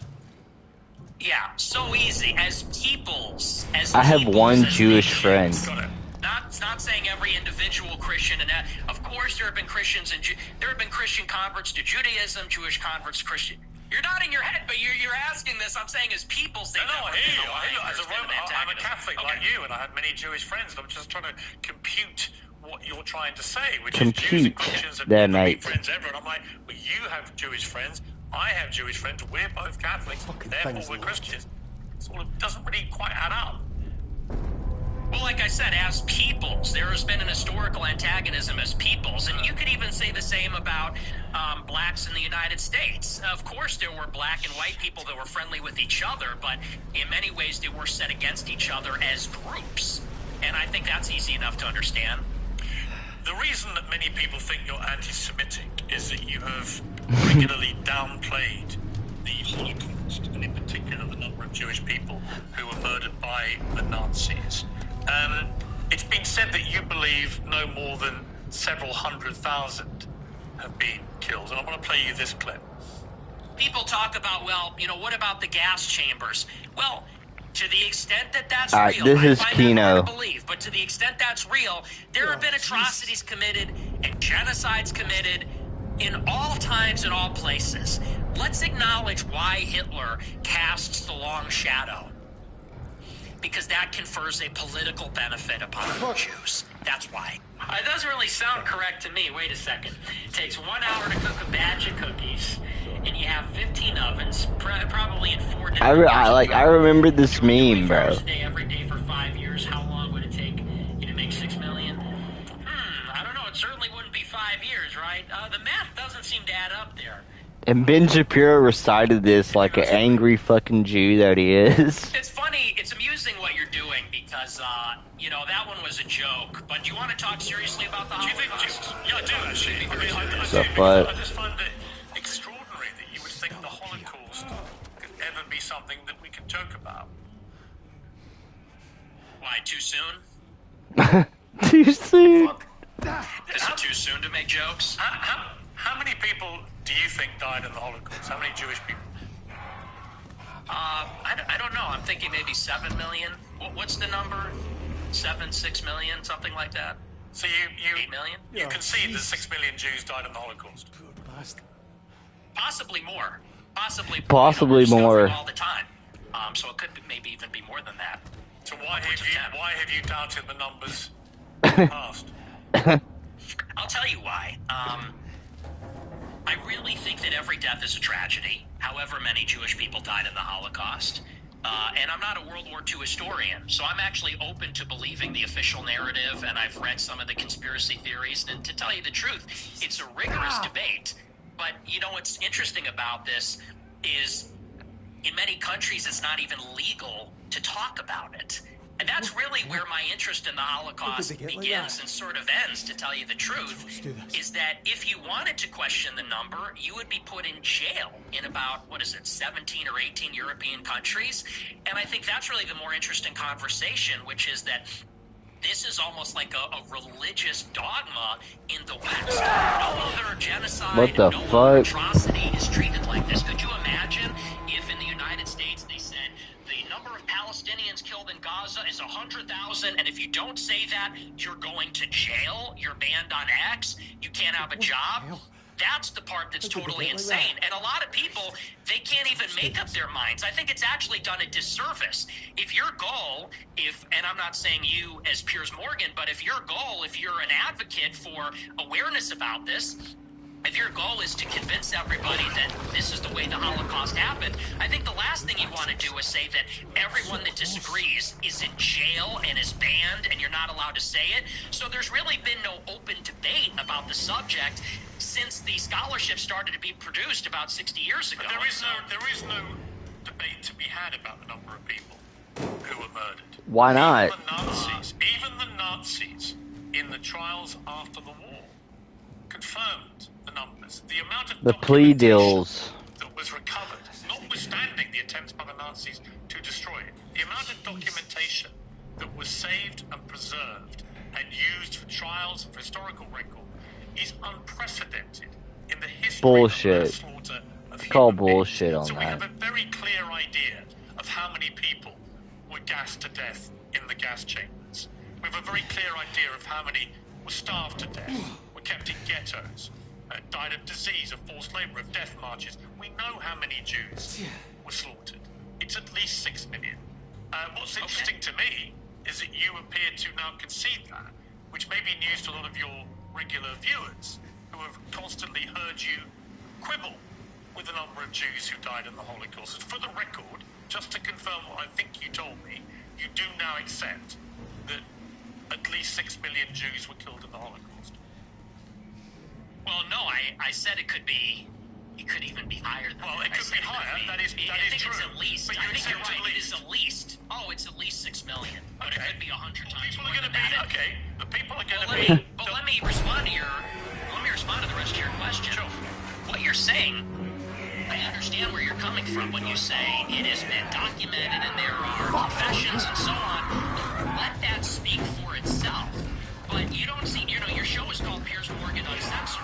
Yep. But the United Kingdom is censored, and Europe is censored. And if you talk about these things, you will be put in jail in many countries. And I think that's where a lot of people start to say, that's what Tucker was trying to. The truth is so clear, and if there's such overwhelming evidence, why do you need to throw people in jail for disagreeing? And you yourself said, well, there is no debate. I think everything is debatable. Tucker basically like did the same thing to Piers that Nick is saying right now. Well, you can't say a word? Why? You don't want to get arrested? And Nick's just like Tucker laughed in his face. And now Nick's just like putting the knife in the back and twisting the knife. Everything at least should be debated, and if the evidence is very one-sided, let the evidence speak. Don't throw people in jail. So do you think that Holocaust denial laws should be overturned? I don't particularly agree with Holocaust denial laws. I don't think people should be in prison. Okay, well, One sec. I have a blanket view now, which is Blanket view. over the years. I have a blanket view that speech should not be criminalised. Right? People should be allowed to say what they want to say, and they should be then made accountable for what they say. If you have an employer, they can make a view about whether you are the right kind of person they want for their employment, as they would make a decision about anything else you do in life. So I actually believe that speech should never be criminalised. It's my personal view.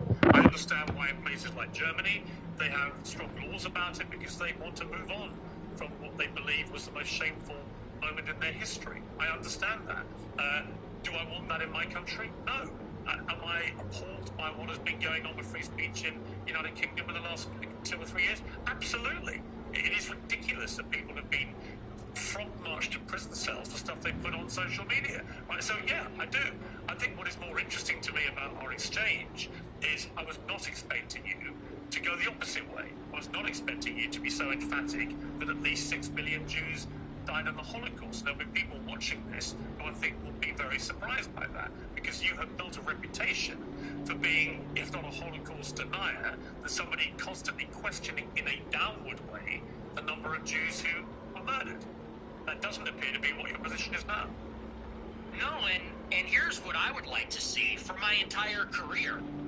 When I started my show, it started with a good faith inquiry, where I was questioning a lot of these narratives, and I said, what is the answer on the other side? But what I found is that the answer was criminalized. So when you would talk about anything regarding Jews, Israel, the Holocaust, you could be in favor of the official narrative on those things if you went against. All right, I'm back. And censored, and in some countries jailed. I'd turn it down a little bit. Made up my mind on that, But because I'll just that's bring not the really a mic matter a of little interest to me. closer. And there's a lot of analysis and scholarship on both sides of the issue, and I've read both sides of the issue, and honestly, unfortunately, it's hard to judge because there's never been a debate on it, and there's never been a debate because of the stigma, because of the censorship, and I think that leads a lot of people to say, well, what do they have to hide? Because you can say on your show, well, I'm personally against Holocaust denial laws, yet they still persist, and the social consequences still persist, and I think that is the anomaly, and people have to wonder, okay, why is it that way? And what I said in that clip is the reason the Holocaust casts a long shadow is because it confers a political benefit upon organized Jewry. That is what they always fall back on. They cannot be criticized, they cannot be named, they cannot be talked about, lest there be another Holocaust. And no other tragedy is treated that way, and no other ethnic group has a get-out-of-jail-free card. PC's crashed. Anti-Semitism and Holocaust, you can do whatever you want and defend all your actions. That's the part that people are getting upset with. That's the problem. I don't know any right-minded person who believes that Jewish people weaponize the Holocaust for their own personal get-out-of-jail-free or whatever you call it. You don't know anyone that does that? That believes that? So they're also generalization. The truth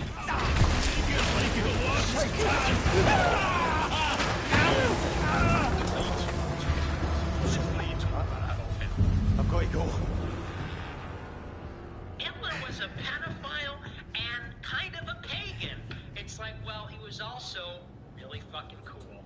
So, time to grow up. We're not children anymore. Am I right? Am I right? Am I right, boys? Am I right? Let's go. He was also Fucking Marvel fan. No, that's absolutely true. You think Hitler was very fucking cool? Right! He up here! Yes. Right! And I'm tired of pretending he's not. Demon, this demon. Racist. moving all the other place. Anti-Semitic. If you're a Jewish person watching this, what are they thinking? I'll tell you what they're thinking, because I've got a friend of mine, Danny Higginson. Christ. Roy! When he heard I was interviewing you, he's a Times journalist in the UK, very eminent journalist, and also I'm like trying to put it between family's experiences at the hands my of phone Stalin, because you also told Tucker and me. that you admire Stalin. Roy, let's just take what Danny said. Stalin. Come on. Roy. Roy, wake up, you prick. Please wake up. Wake up, come on. He didn't get his insulin shot.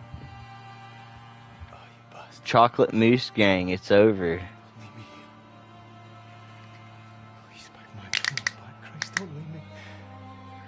Chocolate Mousse Gang.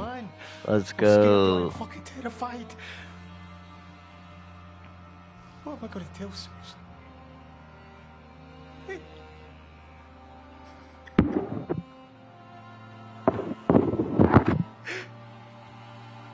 I mean, she's going to fucking kill me, man.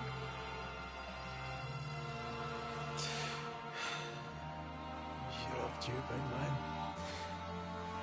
She really loved you. So did my girls. Wait, what am I going to tell them? Oh, sorry. Your Uncle Roy's not coming home. Aye, I know. Rest in peace, ZXV. I love this big man, do you hear me? I loved him.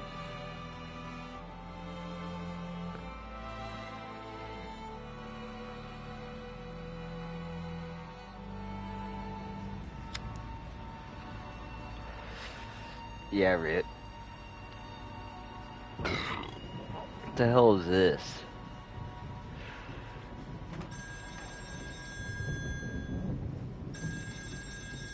Now, wait a minute. 3 is administration. Who's calling me from admin? Who's this? Finley, Kaz. Finley. Good.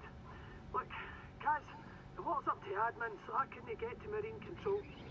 You need to try and get there from where you are, alright? Jesus. Aye. That English bastard better come and off. You can't stay in that hut forever, no. Kaz? Kaz, you still there? When you're not shouting, I start to worry like. Do I make a fuss? Put him on, I'll get him tailed. Kaz? For fuck's sake, what's going on? Roy's no coming. Ah, Jesus. Kaz, did you not make it? It was too late. Fuck. I'm sorry, Kaz. You know, we all loved the big man, eh? I let him down. He was relying on me. No. No, you did everything you could. You went back for him. None of this is your fault. It's not anyone's. Look, I'm sorry, Kaz, but we need your help here. We're all fucking going down otherwise. Aye. I want half this fucking rig. Good. Hell yeah, let's get off this fucking rig, chat. Call me when you get there, and I'll talk you through it, alright? Right.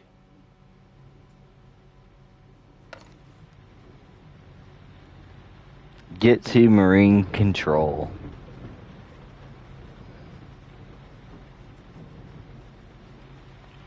How much is left? There's like another hour left on this fucking thing. Piers, it's Danny Finkelstein here. As you're interviewing Nick Fuentes, you might try suggesting to him that Maya Stalin. But let's just take what Danny said here. Hi Piers, it's Danny Finkelstein here.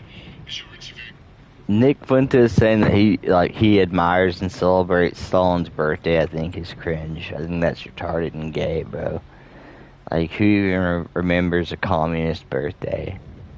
Nick Fuentes, you might try suggesting to him that he reads my book, Hitler, Stalin, Mum and Dad. It's called Two Roads Home in the United States.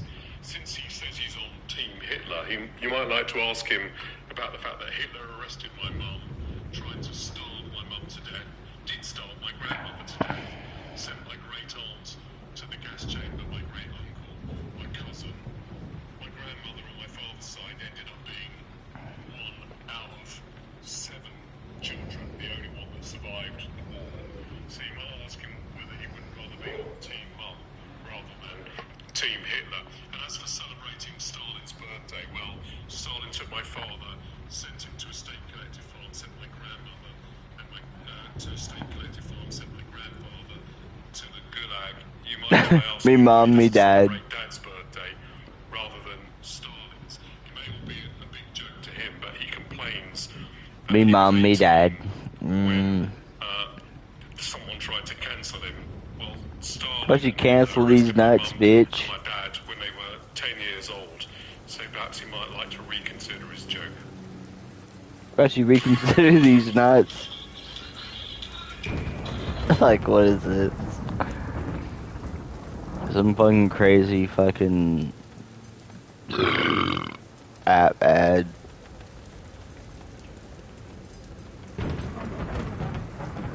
Some diabetic ad that I'm just like, why?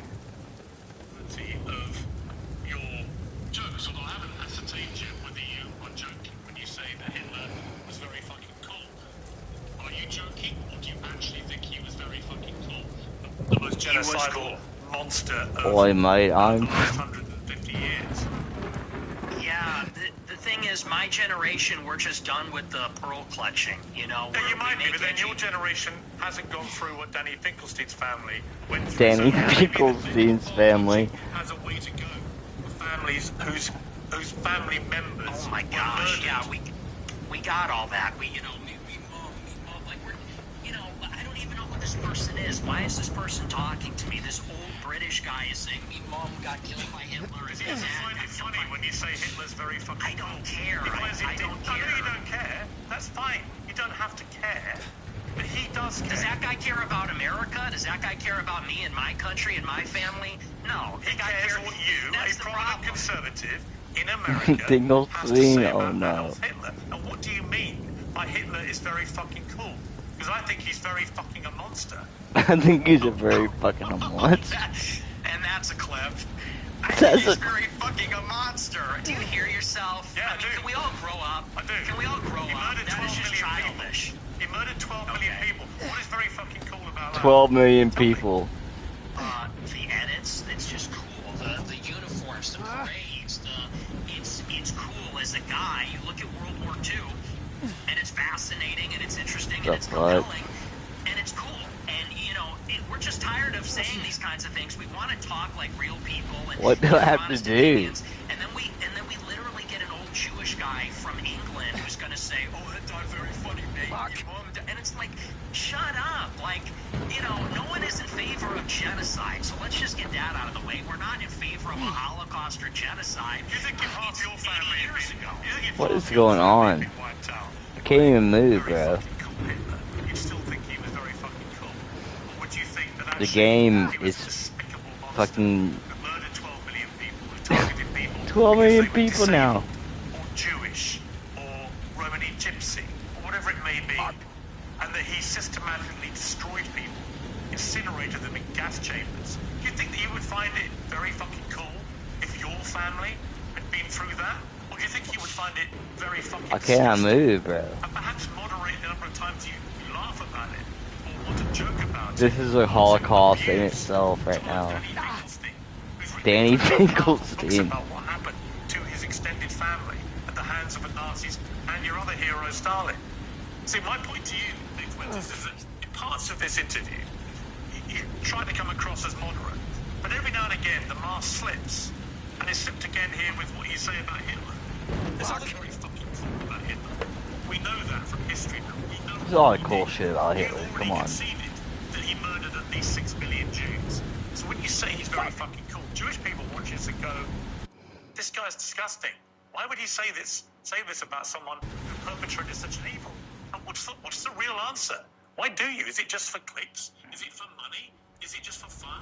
For shits and giggles? What is it? What motivates you to say something like Hitler was very fucking cool?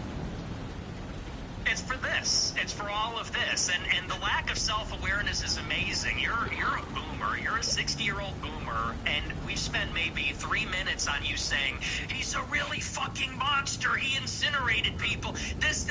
And I'm sitting here saying it's not that serious. It's not that serious, bro. What I'm getting at, not that serious. Or do you want to say more about he's a monster? You're not a kid yourself anymore. You're not a teenager. I know. Right? You're nearly 30, to be clear. Okay? You're a fully formed adult who has a brain, right? And at some stage, that brain has taken you off these rabbit Is this an interview or is this a lecture? Can I respond to what you're saying? I want you to explain why you think it's fine to say how fucking cool Hitler Get to Marine Control. Dismiss the very powerful 90 seconds from a British journalist who lost a lot of family members to the Nazis. This British guy. Dismissive manner. I don't think it's powerful. I think we've been hearing that our entire lives. Okay, the Schindler's List.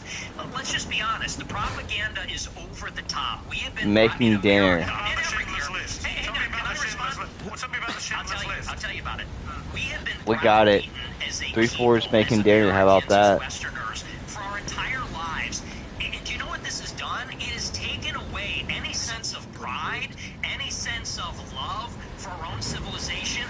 We have been made the villain in our own story. We have been made because, let's just be clear, it doesn't begin and end with Hitler is a monster.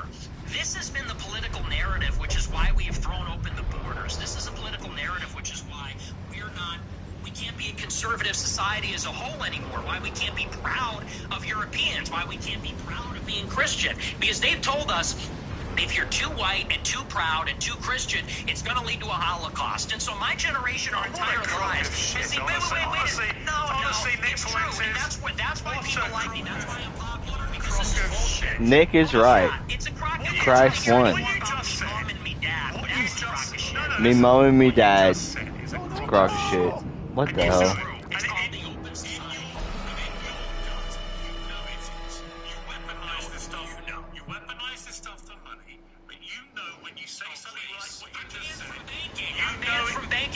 Cards. You know who you're talking to?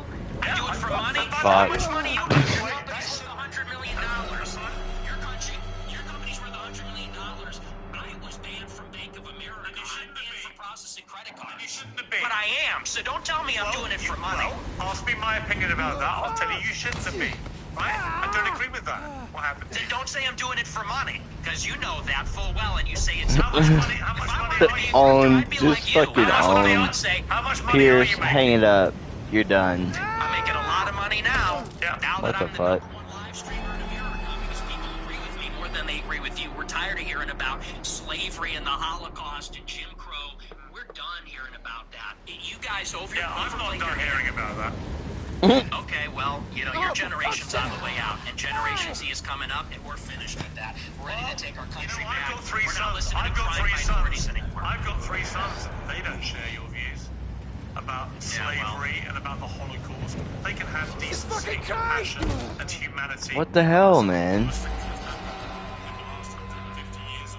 they can do that. They can also have concerned views about issues like immigration and other issues. The two things are not mutually incompatible.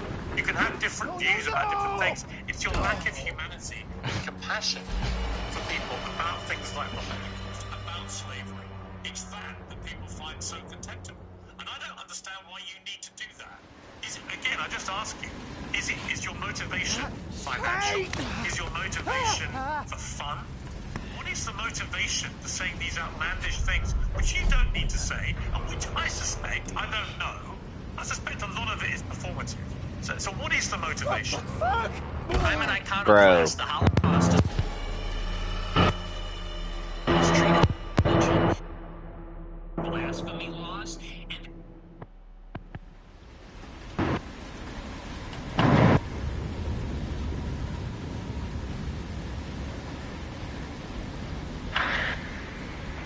Am I still good? Still going? Yeah, Rick. Am I still good? Still going? Alright. Yep.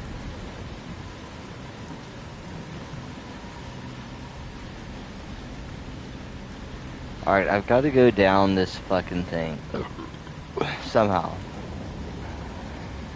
These outlandish things, which you don't need to say, or which I suspect, I don't know. I suspect a lot of it is performance. So what is the motivation? I'm an iconoclast. The Holocaust is not my religion, and it is treated like a religion. It is treated like a religion with dogma, with blasphemy laws, and that secular religion says, and you say that's a crock of shit. It's intentional. It's called the Open Society by Karl Popper. Bro. It's by these architects of the liberal world after World War II. They got together and they said, how can we make sure that Hitler never happens? How can we make sure that totalitarianism never happens again? And they came up with the consensus, which is that we need to take down nations, religions, fathers, the authoritarian personality. We need to be empathetic and altruistic. We need to be diverse and pluralistic. And that experiment isn't working. And I'll tell you the truth. Right now, and you can laugh at this, you can scoff at this, our people are being genocided in our country. True. 50% of the live births in the United Kingdom and in the United States are non-white. In 100 years, my ancestors, your ancestors, your kids who are so empathetic and compassionate, they're going to be a minority. They're going to be a minority in maybe a Muslim country, an Indian country, an Hispanic country, and these Jewish people that are 100 years old talking about my grandparents and the Holocaust. They don't care about that. Actually, they like to see it. At the SPLC, They love to see it. counting down the days until whites are a minority in America. So forgive me if I don't believe them when they talk about compassion. There's a genocide going on right now. It's not against How many Christians are there? Gaza, it's against How many whites. Christians are there in the world? I mean, 1 point some billion. How many Jews are there? 15 million. Okay. So, with a straight face, you're going to tell me the world is being by the jury by 15 million people, over 1 billion Christians. There is a What the hell? Christians like poor old Nick Fuentes going on at the hands of these 15 million Jews. Really? See, this attitude is why you're losing. When you say, Who am I losing to? People, who am I losing to? White people. Who am I losing to? Seeing it, mass migration. Oh, you're losing to me. We are losing as a civilization of mass migration, and here's the difference. In Israel, You're losing to me, and Piers just like cries. the Jewish majority. If they had it their way, it would only be Jewish people. They're fighting like hell so that Jewish people can have as much territory, a Jewish state. They can be proudly Jewish in their own land. Whereas in America, we are being besieged by 10 million illegal immigrants in 4 years. And then whites and Christians are going to be the minority. And that's true in Canada, Australia, all the countries in Europe. So you could say there's 2 billion people, but what's the proportionality? What is the percentage? What's the proportionality? That are white? Where's the Some people don't even races have a name for a word for that. You don't believe people should get married, right? What? I think people should get married. I'm a Christian. You're basically anti-marriage, right? You've talked about this. Are we done talking about white genocide? Well, no, I'm coming to the same point because you seem very resistant to the idea of marriage. You've never got married. You've talked very scathingly about henpecked age, and they're like, you know what? Women suck. Like, they're talking too much. They're not hot anymore. Like, you're fat, you're chubby, you're not as hot as you think you are. You fucking talk too much, you're a bitch. So we'll obviously get to the misogyny part of that. The misogyny part. We'll get to the misogyny part of that. There's this terrible genocide going on of white people. Oh, on the other hand, people effectively to stop going near women because they all turn out to be so ghastly, so they shouldn't presumably procreate. So how does that work? That's a straw man. That's a straw man argument. It's embarrassing. Not to associate with these ghastly women, therefore not have any more children. Therefore, you are contributing, Nick Fuentes, to the. This is the ruins of Piers Morgan. Confused. I tell my followers to get married all the time. I tell them that it's best for everybody to get married, and I think that's the only way that you can have sex. I think that's the only illicit way as a Catholic, as you know, to have sex is within marriage. Why don't you get married?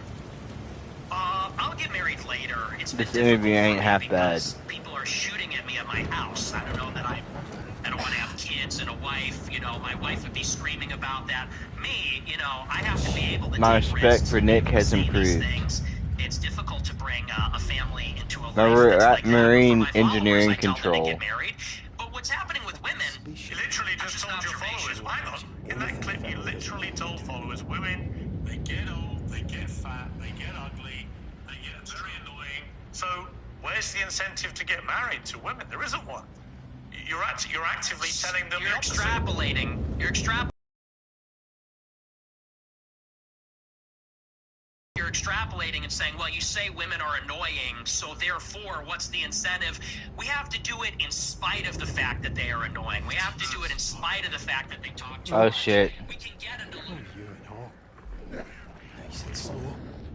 That's alright. I just need to make a call. Yeah? Aye. Here we go.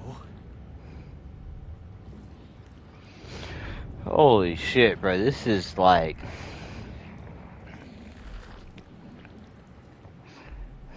It's like scary, but like I know it's fake, you know. I know what I have to do. We can put them on peptides. We can get them to the promised land, but it's going to be... Do you think this deal with women may be why none of them want to go near you? Oh, you should see my DMs. It is quite the opposite. They're called the Croy bets, and I'm actually batting them away. I already did half of the Piccolo arc. Sorry, bro. Bro, it's fine. I'm gonna go watch it. One of the many theories about you, I have no idea what the answer is, and you haven't got to answer.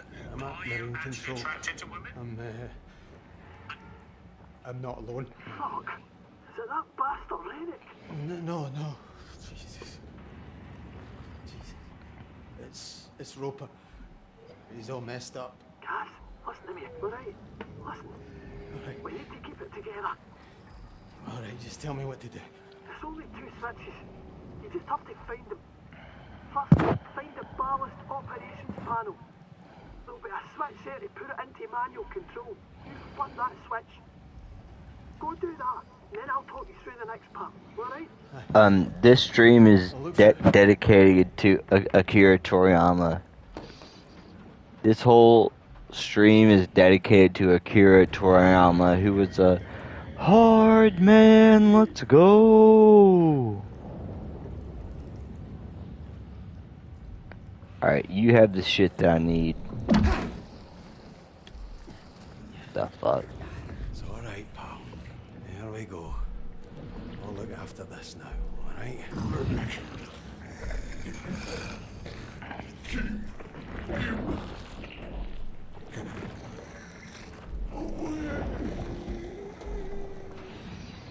Alright, I'm gonna continue. There's like, maybe like...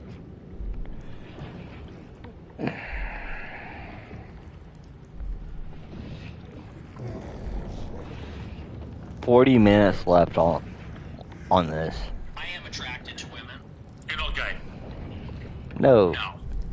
But I will say... Not gay. They're very difficult to be around. So, there's that. And do you think they should have the right to vote? I do not. No. Absolutely not. Base? Well, yeah. Absolutely. Is that King of Pole? No, it's For a young guy. I mean, I know I'm the boomer here. Nick Fuentes. Dinosaur, aren't you? Aren't you, Nick Fuentes? All women. I am. All women are annoying. All women grow old. They all get fat. Says the guy. Have you ever had sex? No. Whoa. No. Says the guy who's never. Virgin shaming is cringe. That's the thing, though. You boomers, it's always... Virgin shaming is cringe as hell. What's next? Now you flood the forward pontoon, and I mean flood it to the fucking brim. Hold on a minute. Nick is pathetic. Things are already fucked full of oil and gas. This might push it all up to the deck. We don't have a choice. The whole rig could tip over. Flooding that pontoon will at least give us a fighting chance. What about Brody? Is he no down there? He'll be out of there by now. He's done his part. We just have to do it. Nah, Nick is... I don't follow Nick. But he's the only one that's... anyone's paying any attention to. Flood the forward pontoon. How could he not have sex? He's a Catholic.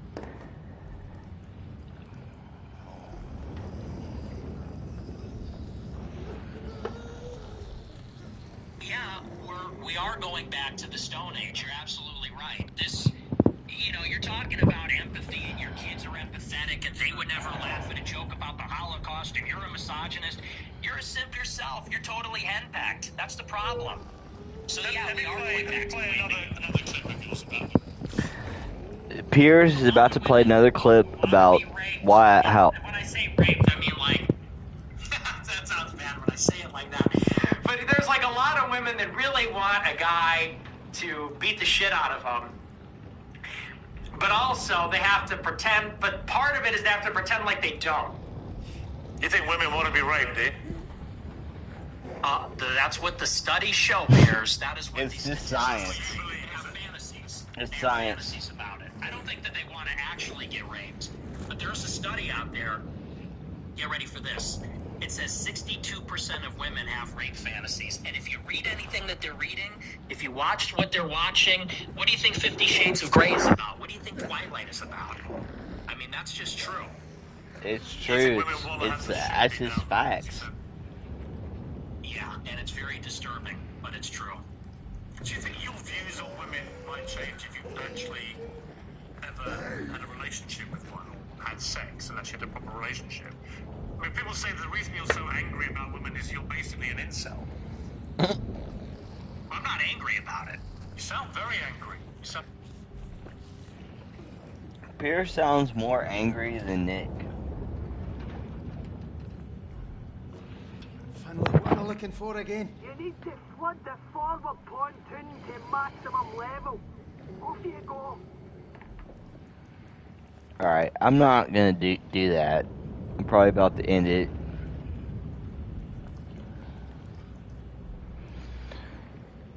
Might finish this. Very, very angry about women. They get passionate. It's an issue. You're passionate. You're sounding very bitter about them. As if women have done a terrible disservice to you. Wait, you don't have relationships. You don't have sex. When are they doing these terrible things to you that's made you so hateful towards women? I'm really curious. Was that? I don't think that was a hateful clip. I think I was laughing. I said they want men to beat the shit out of them, and that's just true. I mean, when you look at the state of modern women, all they do is lay in their bed, doom scroll. They're chilling out.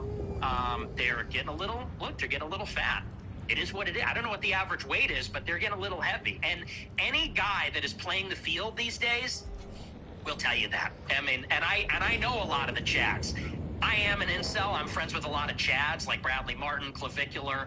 They agree with me. You know, there's sort of like this alliance between the guys that don't have sex and the guys that get the most sex. We know what women are about. It's the guys in the middle. Guys like you in the middle. It's the beta male orbiters that say, she's amazing, you're a misogynistic pig. Because I don't know what that is. I guess. Well, come on, let me explain to you what I think it is. I think when a 27-year-old guy who's never got laid, never had a meaningful relationship with a woman, says that women shouldn't be allowed to vote, they should stay at home, that all they do is fantasize about being raped and being beaten up, that's what they want, that they're annoying, that they get fat, that they get ugly. That's a misogynist. Now, you may not understand it, because your knowledge of women is so incredibly tiny, but actually, you are the embodiment of a misogynist. It couldn't be clearer. And if I was in a way, you have the deep-rooted misogyny of some of the actual boomers I know. Yeah, here you are, 27 years old. And most of the current studies show that a lot of men are really disenfranchised from society, no longer have physical relationships with women if they've ever had them, never associate with women, and build up instinctively misogynist views about women. And I fear you're in that position. You're just a bit of a lonely guy who wants to get laid and can't for whatever reason. And it's made you bitter about women. And I don't know where that's come from, but it's fascinating. I'm ready to get me a house. I just don't know how big yet. My recommendation would be Veteran United. Mm-hmm. Veteran United, you know. Zero down payment. Okay. Zero down payment. No, see, here's the thing. First of all, you're very caught up in the labels. It's always, you're a racist, you're a misogynist, You said you were a racist. Nothing to me. Oh, hang You on, whoa, can I respond? You gave yourself the label. What is this? You said, I am a racist. I didn't give you the label. Okay. You said, Nick Fuentes, I am a racist. Calm down. Calm down. Did you or didn't you? It's okay. Did you? Yeah. Okay. But so here's I the didn't thing. give you the label. You did. Why are you yelling at me? Because you're trying to infer something that didn't happen. You said I gave you the label of being a racist. No, you did. You said I'm a racist. Okay. You gave yourself the label. You're gonna have to tone it down a little, all right? You're gonna have to bring it down a notch and relax. This is just an interview, okay? Please calm down. All I said is you're hung up.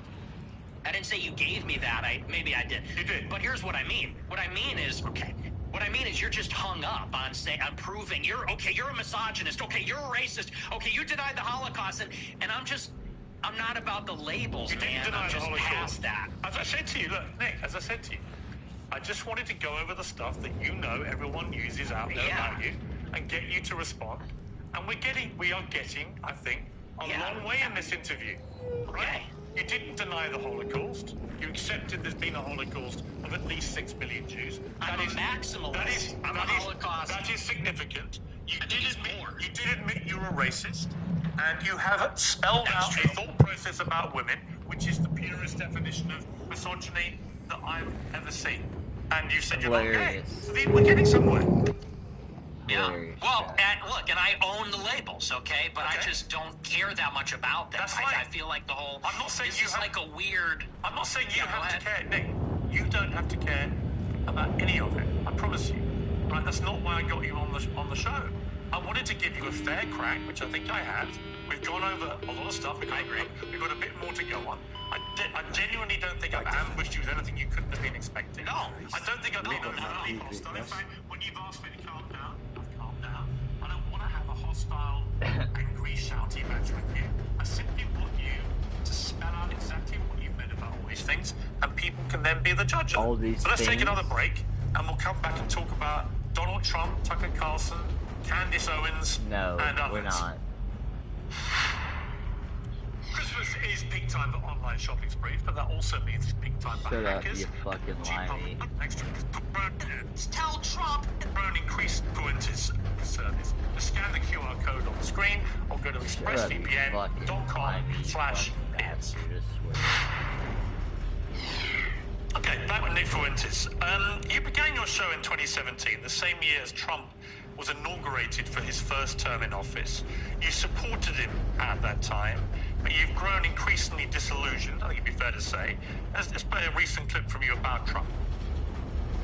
We played this game in the first term. We're 10 years in.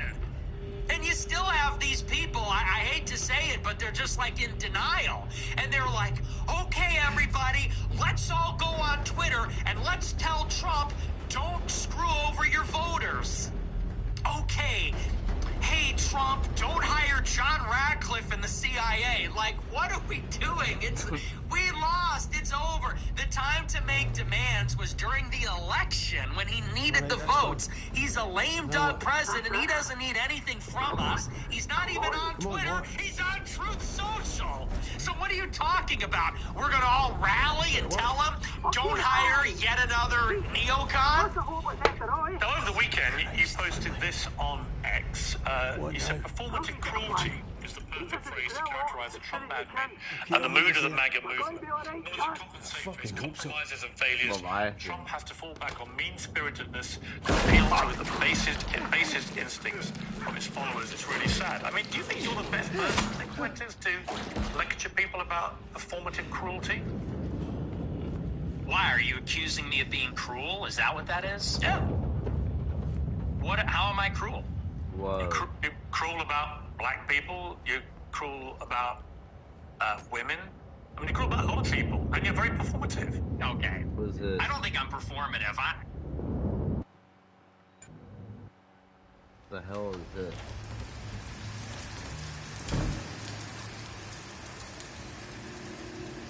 Meet Billy and Joe off. Alright. If anything, everyone else is performative. I'm authentic. You know, whatever you want to say about me, it's real. It's from the gut. But yes, I do think it's performative. And what I mean by that is, you know, when they're doing the deportations, they know the deportations are not where the base wants them to be. They deported the figures are disputed, but from my data, it's 300,000 in the year, which is not a massive deportation. They know the base is unhappy with that, so what do? The deportations that they are carrying out, they do a big spectacle, and they arrest everybody, and they film it, and they put a hype at it, and there's a meanness in there. They played that song, I think from Sabrina Carpenter or something, and they make it a joke, they make it glib, and they do that because they're not delivering on the promise, so they compensate by doing it meaner, edgier, more mean-spirited, so that the base will overlook the fact that it's not happening. And I think that's by definition performative cruelty. You can call me a hypocrite, but it's definitely true about what they're doing in administration. You went to see Trump at Mar-a-Lago with Ye for dinner. What was that like? It was very interesting. They're my two heroes. Ye is my hero. Trump is my hero. Even though it's very disappointing, I still have a personal hero of mine. He's a remarkable person. It was a great conversation. We got along pretty well. He liked me. I liked him. It was a love fest. I mean, he got attacked afterwards for something with the white supremacist devil. Oh, fucking shit.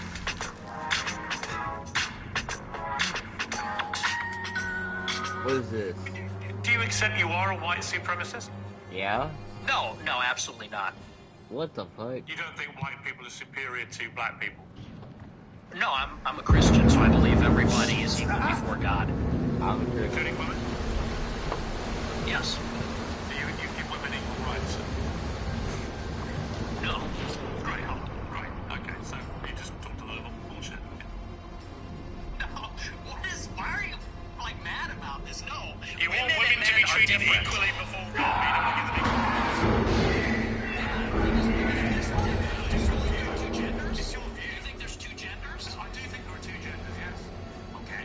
And so you mean there's distinction? There are two distinct genders. I think we should all have the same rights. Well, if they're meaningfully distinct, biologically distinct, and they have different social and biological roles, I think it would follow that we would treat them a little bit differently in the law. Do you think the Catholic Church's teachings reflect that? I do. Yeah, there's no female priests. Have you ever seen that? Do you think that the Catholic Church thinks all women should be deprived of vote? Jesus fuck. Yeah, I think so. No, they don't. I think they do, yeah. You think the Catholic Church position is women shouldn't be allowed to vote? I think so, yeah, but I'm not positive. No, it's bullshit. Oh, it should be. It should be. So if you were Pope, that's what you do. You could be Pope because you're celibate. He could That's Nick true. Fuentes for the next Pope. Holy shit. That's what Nick should do. That's why there's no female priests. Real. I think I'm joking, I'm not. Yeah, it's inspired scripture. That's all of it is. This is now all of it is a theological debate. Well, it is Catholic doctrine that women should not lead and teach. I mean, you're not interacting with what I'm saying. Why can't women be priests? They should be. They should be. You're not Catholic. That's not a Catholic position. I just many things I disagree with the Catholic Church. Well, that kind of contrary because the whole basis of being Catholic is accepting the authority of the pontiff. You can be a member of a religion and disagree with parts of that religion. Perfectly reasonable.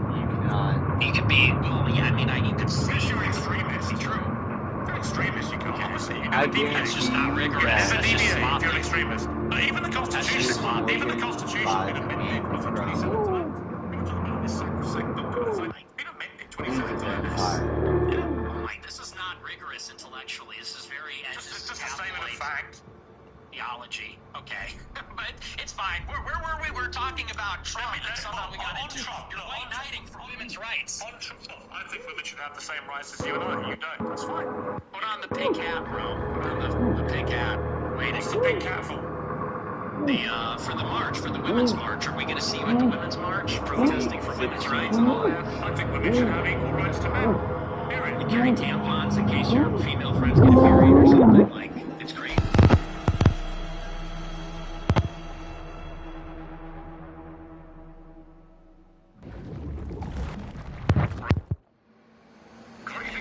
Tampons are gross.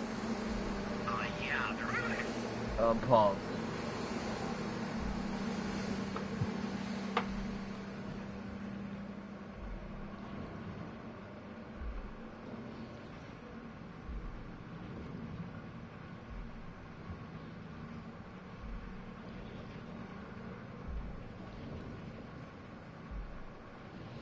I have to go check my own stream.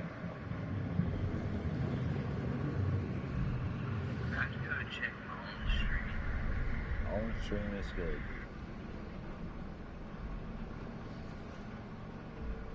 Only got like 20 more minutes of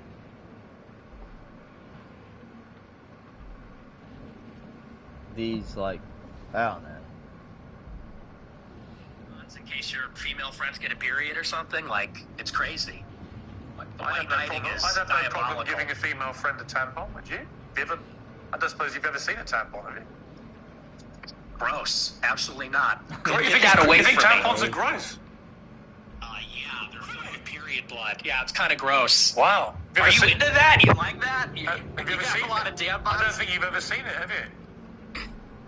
I've seen them. I've seen them before. You've been that close to a woman? Really? No, I've seen them. Look, I used to live with women, so I've seen them around the house. I bet you've seen videos, haven't you? What? What are we doing here, Piers? I'm not sure. Really hate that. I'm not sure. You're more impressed that I'm a misogynist than you are about anything. It's not very really. revealing. I'm actually more exercised about your blatant, self-admitted racism than I'm about anything. But the misogyny runs a close second. Let me ask you about Tucker Carlson, because you had a long sit down with Tucker Carlson, and she was oddly, I like Tucker. At least Tucker fed him. At least Tucker fucking killed a buck for him. He's a handler. He handles people. That's what he does. He's a fucking liar and a handler. He goes around telling people, I don't know anything. I don't know. Oh, I know nothing. I don't even have a phone. I am just a clueless tourist. I just travel to all these countries and, I don't trust him. And I don't care, maybe that alienates me from people in the conservative movement. I don't care. I'm not going to be a part of it.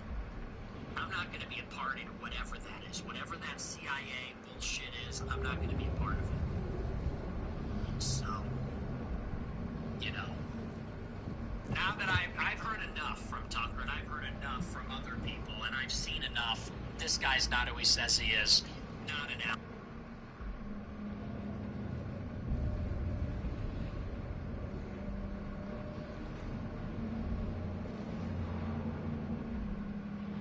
Him at the dinner and in the interview, he was nothing but nice. He was very nice to me and very cordial, and he didn't call me an anti-Semite, and he didn't even press me on it at all. And I thought he would, and I almost wanted him to. He was nothing but nice, and we had a great time. We had a really great dinner, really great interview, and I felt really good about it. And the next week on my show, I said, he really surprised me. He's great. And then every interview he's done since, all he does is call me an anti-Semite. He goes, well, I hate his anti-Semitism, and, I wonder why people like him. And so I just think that's two-faced. So after that experience, it kind of turned me off. I didn't like that, but he's going to do what he's going to do. He's still a nice guy, but I think he's two-faced. What about Candace Owens? Candace Owens needs to shut the fuck up. A few of your more incendiary comments. You've been attacking her quite virulently recently. What's going on there? Well, it's me and her. We're so complicated. We're on and off. It's very passionate on both sides. I think there's this intense desire to be friends, but a frustration where we disagree with each other. There's a rivalry. But I thought we were going to have a friendly conversation, and then she kind of did the same thing. We're going to go on a show during the war with Iran. We're literally in the middle of a war, and she texted me the day before the United States bombed Fort O, and she said, would you like to come on my show? I said, absolutely. I said, is this going to be about Iran? She goes, I don't do setups. I said, yeah, let's do it. I come on the show, and then she's got this weird hostile demeanor. She's doing the clip thing. Then she puts it behind a paywall. It was ridiculous. So that really was not nice. And then I think not nice. Thing. I think she's gone insane. I think she's absolutely lost her mind. So I feel sorry for her husband. What did you feel when Charlie Kirk was assassinated? Where were you when you heard about it? I was at my house, and a friend of mine who was actually at the event texted me. I said, Charlie got shot. I said, who He said Charlie Kirk. I said, oh my gosh, that's terrible. And honestly, it was devastating. I didn't like Charlie Kirk at all, and we had an intense rivalry, and he hated me. But honest to God, I was devastated. I was emotionally affected by it. I didn't do a hated show both that of you. night because how I was about beside that? myself. So it was rough. I mean, it was hard to watch. When you say you were beside yourself, I mean, you hated him. I don't hate anybody. I didn't hate him, but I really didn't like him. I intensely disliked him, and I didn't agree with him. Vermin, didn't he? He did. Yeah, he hated me also. But you were still beside yourself when you heard what happened to him. I was. I thought it was disgusting what was done to him, and it was tragic, and it was horrifying. Do you fear an attack like that on yourself? Have you upped your own security because of this? Because your profile's got exponentially higher since. Exponentially higher since then, like. I have increased my security, and but you know, something similar like that happened to me. Someone came to my house with a gun about a year ago, almost exactly, trying to kill me, and he was shot and killed in my alleyway. So I've had increased security for a while. It's a bad time out there, and I do believe it was a left-wing person that killed him. I think it was a left-wing person that tried to kill me. So yeah, I take it very seriously. Elon Musk said on his X platform that you're Bro. a Fed. You're a paid-up hire of the government. Is that true? No. 100. You've never worked for the government in any capacity. I've never talked to federal law enforcement, and actually I've testified to that fact under oath when I was subpoenaed by the Congress. People leave that part out, but I got subpoenaed, I think in January 2022, I think it was. Blown out. Just fucking blown out. I was deposed by the subcommittee, the House Select Subcommittee on January 6th, and they asked me, did you speak with any federal law enforcement? And under oath, I said no, I've never had contact with them, I've never turned over devices, so no, absolutely not. There's been footage that's come out again this week. This is you at the January the 6th riots. Let's take a look. It appears we are taking the Capitol. So January 6th was completely justified. I recently purchased the most popular glucose meter online and decided to If test you it. need glucose, get this fucking retarded shit or whatever.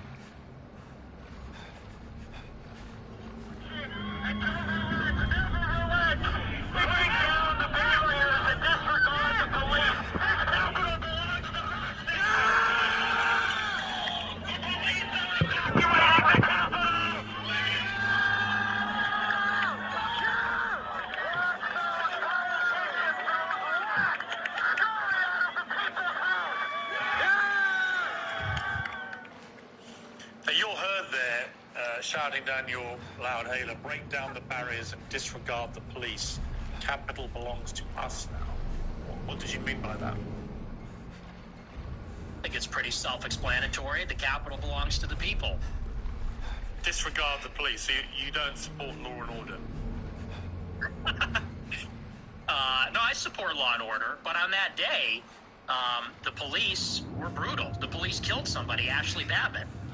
The police You know, they were don't throwing even people off of the fucking rafters. police They anything. killed multiple people. So, But disregarding the police is the first step to anarchy, isn't it?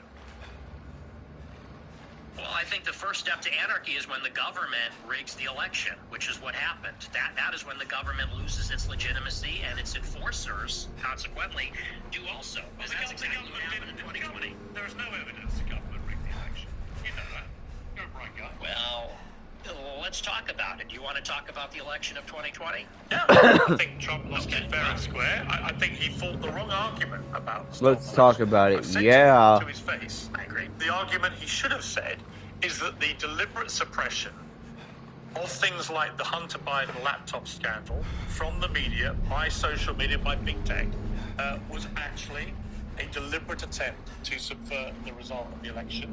And that is a much better argument because it's undeniable. And the It's New a York retarded Post had that argument, exclusive, dude. basically shadow banned off on Fucking social media stupid ass for the argument. 2 weeks before the election. You go That die was in an the water. absolute disgrace. And if I was Donald Trump, I would focus on that as being my main argument that that election was slanted against him. When he goes off into saying that there was widespread Oh, it's like me mom and me dad. litigated all this now through various court cases, various Republican judges have ruled there was no rigging of that kind. In fact, the American election system is accepted by most people around the world as being one of the best in the world, one of the most reliable. So I just think he fought the wrong argument. If he said the deliberate suppression of damaging stories to the Bidens, which could have swung the election, was outrageous and unacceptable, I'm 100% behind it. But by building this spurious argument that it was all rigged through voting systems and so on, he lost me. Okay, like this bitch ass retard's never read Macbeth. However, what has to be accounted what is is that in Macbeth? 35% of the votes were cast. Jesus Christ, dude, what a fucking retarded faggot cut. In-person early voting. They called it a variety of different things.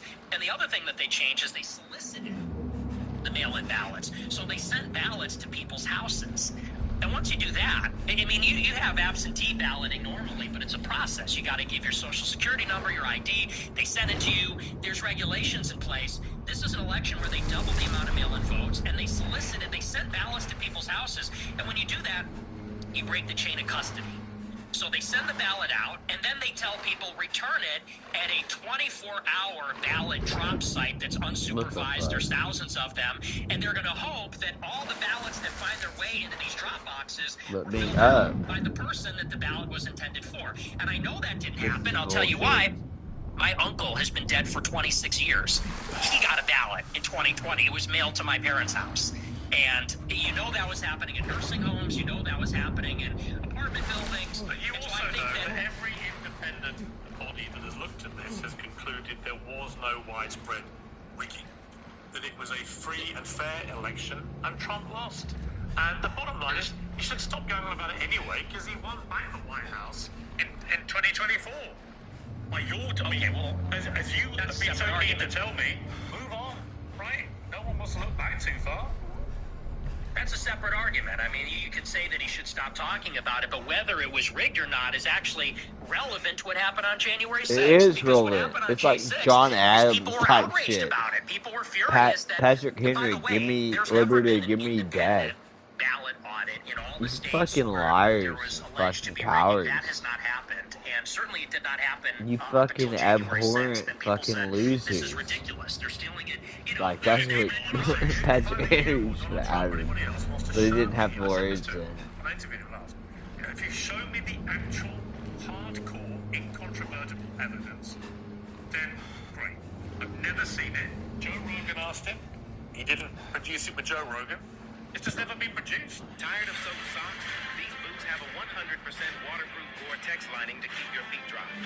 Yeah, if you want to get good boots, you might want to subscribe, or you're just like a gay ass nigga. But look, I'll labor the point on that. So I suppose a more interesting question now, as your influence rises in the conservative movement in America, and there's a lot of splits I haven't going even on tried to amongst be MAGA, over a number of in issues. the conservative And about movement. you, and you know this, is your split with Trump irrevocable? Do you feel now, as we head towards the year of the midterms, that it's time to now look to who his successor will be, and who do you think that person should be? Well, it's not irrevocable, but I am very pessimistic about this administration. And succession is something that I've been interested in for as long as I've been doing this show. And I think it's very clear So, that secession is only possible through Texas. So, you might want to reevaluate, your allies there, bud. J.D. Vance to be that successor. And by they, I mean Elon Musk, Tucker Carlson, Peter Thiel. Elon Musk. You think Elon Musk has anything to do with secession? Holy shit. There seems to be an organization that was put in place roughly around 2022 when Peter Thiel was very active in the elections. He spent, I think, over $30 million, $15 million for Vance, $15 million for Masters. Spent a lot of money in a lot of other congressional races. trying to unseat the Republicans that voted for impeachment in 21. What the fuck? And also building out a media market, building out a patronage network, funding things like Passage Press, Sovereign House, a number of other projects to create sort of like a self-contained media ecosystem. And Vance is clearly the selected nominee. That is who the interests want. And they've been pushing for him very strongly. So I think he's the heir apparent right now. There's a forceful push. I've heard good things about him. I've heard bad things about him too. And where I think it needs to go is I think we need to return to the message from 2016, what Trump said in the first election, which is we need to drain the swamp. Christ we need is to get the money king. out of politics, the super PACs, the special interests, put America first in foreign policy and the wars, close the border and deport the illegals, and reindustrialize America, bring back manufacturing, bring back jobs. We're in this Cold War with China. We need America to have productive capacity again. We need Christ said all that before Trump did. Whoever is going to bring us back to that, that's who I'm going to support, and I haven't seen enough from Vance yet. You called J.D. Vance's wife a cheat. What does that mean? He called him a G. Oh no. Why would you use that? Why? Why would you call it a G? You want the honest answer? Because you're a racist? No, there's actually a different reason. The reason why I said that, if you watched the whole show, did you watch the show? No, but you've admitted you use that slur. I'm just curious why you would use that. I'm just curious. There's a really important reason why, and this is why context matters. If Context you look online matters, at the people that are supporting J.D. Vance the most, they are racist. They're racist also, let's say. And they look at someone like myself. I don't support J.D. Vance, and they say, you're brown. Fuck J.D. You're a Vance. third worldist. Fucking They retarded. are Fucking lethally faggot. participating in the Racist. cruelty. You could say the It's about performative cruelty of the context. Trump administration. They say, you're going back. You have 100 days until you're being deported. You're going in a crystal. And then they tell us to vote for J.D. Vance. And so all I did on the show is I said, you have basically racist chuds that post memes about Indians all day on Twitter, memes about third worldists and Palestinians even. But then they want to turn around and support a guy who has said on Twitter, how dare you say I'm racist? I have non-white kids and I'm in an interracial marriage. And all I said is I just said that's a little ironic. I said that's hypocritical. And Vance is going to have to explain to all of his supporters who have gassed him up as the real mass deportation candidate. He's going to have to explain to them what's going on with that. What is with the Can contradiction? we actually deport J.D. Vance's wife? That would be great. I think it's fine to use it. No, I think that's ridiculous. Okay. Let's take a final break and come back with a little kind of summary of how you think this interview has gone for you. Okay. If you're a fan of epic fantasy or theory and legend, Yeah, I already know more about Arthur and legend than you do, fucking Piers. Shut the fuck up. Honestly, fucking has anyone actually gay ass. If you're slightly congested, use level 1. I think it was a tough interview. You're a tough interviewer. But I don't think there were surprises. I will not say it was an Piers looks like a mongoloid I sort right of now. anticipated that you would make some choices about how you wanted it to go, and I was fine with it. So I thought it was terrific. As a Catholic, you're probably aware the Jerusalem Post has recently called on the Pope to openly condemn you. Would it matter to you if the Pope did? He's an American Pope, obviously. Up with hope, down with the Pope. Yes. Why? Because he's our spiritual leader. He's the head of the church. He's the vicar of Christ. So if he condemned me, that would be very disheartening. And it would depend upon what he would say exactly. But yeah, I wouldn't. Oh, like that. Piers is crying because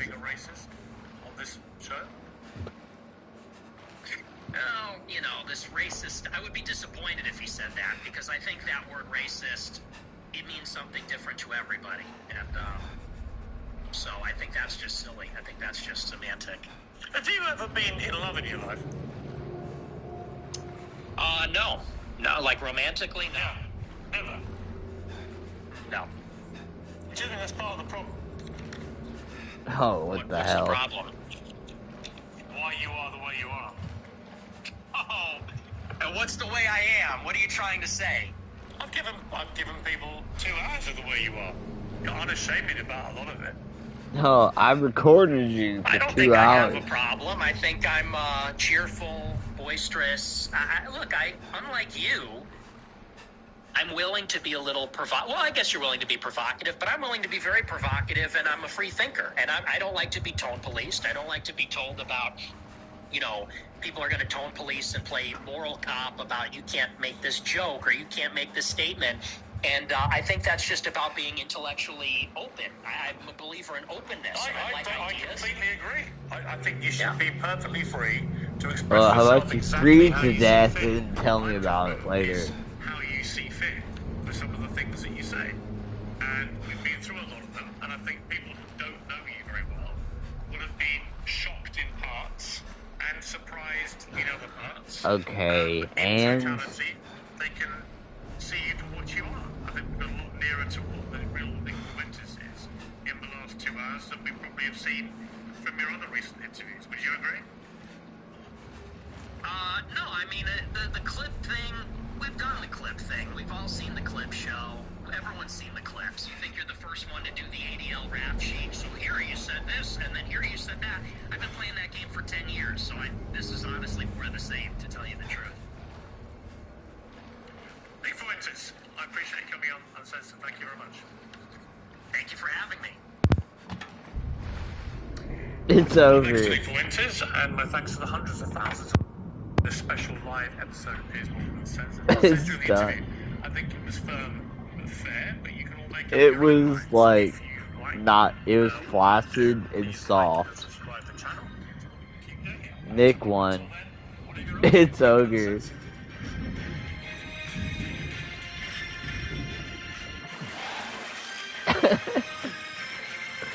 Piers Morgan, what an embarrassment.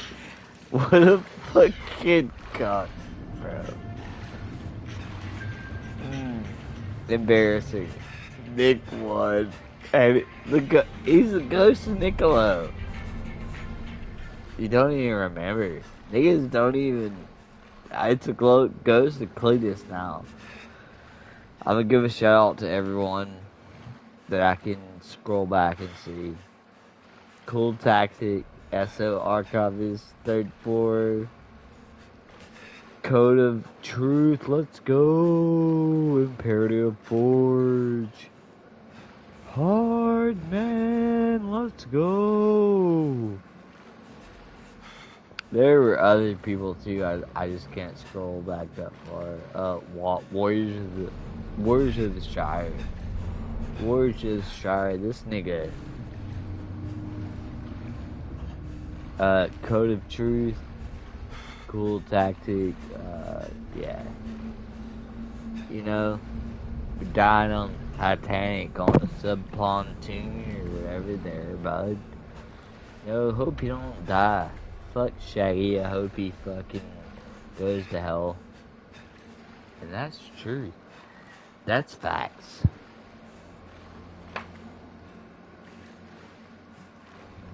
I think that's it for the Piers Morgan.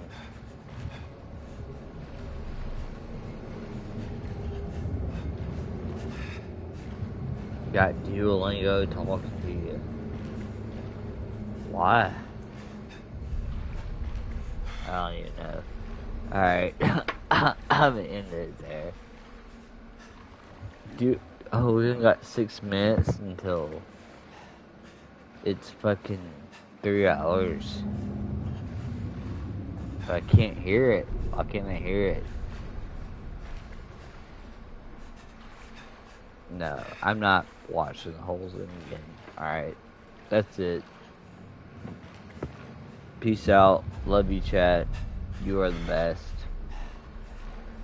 Fuck Donald Trump. He's a fucking bitch. Yeah, I don't give a fuck. Man, fuck that fucking snitch. Hey.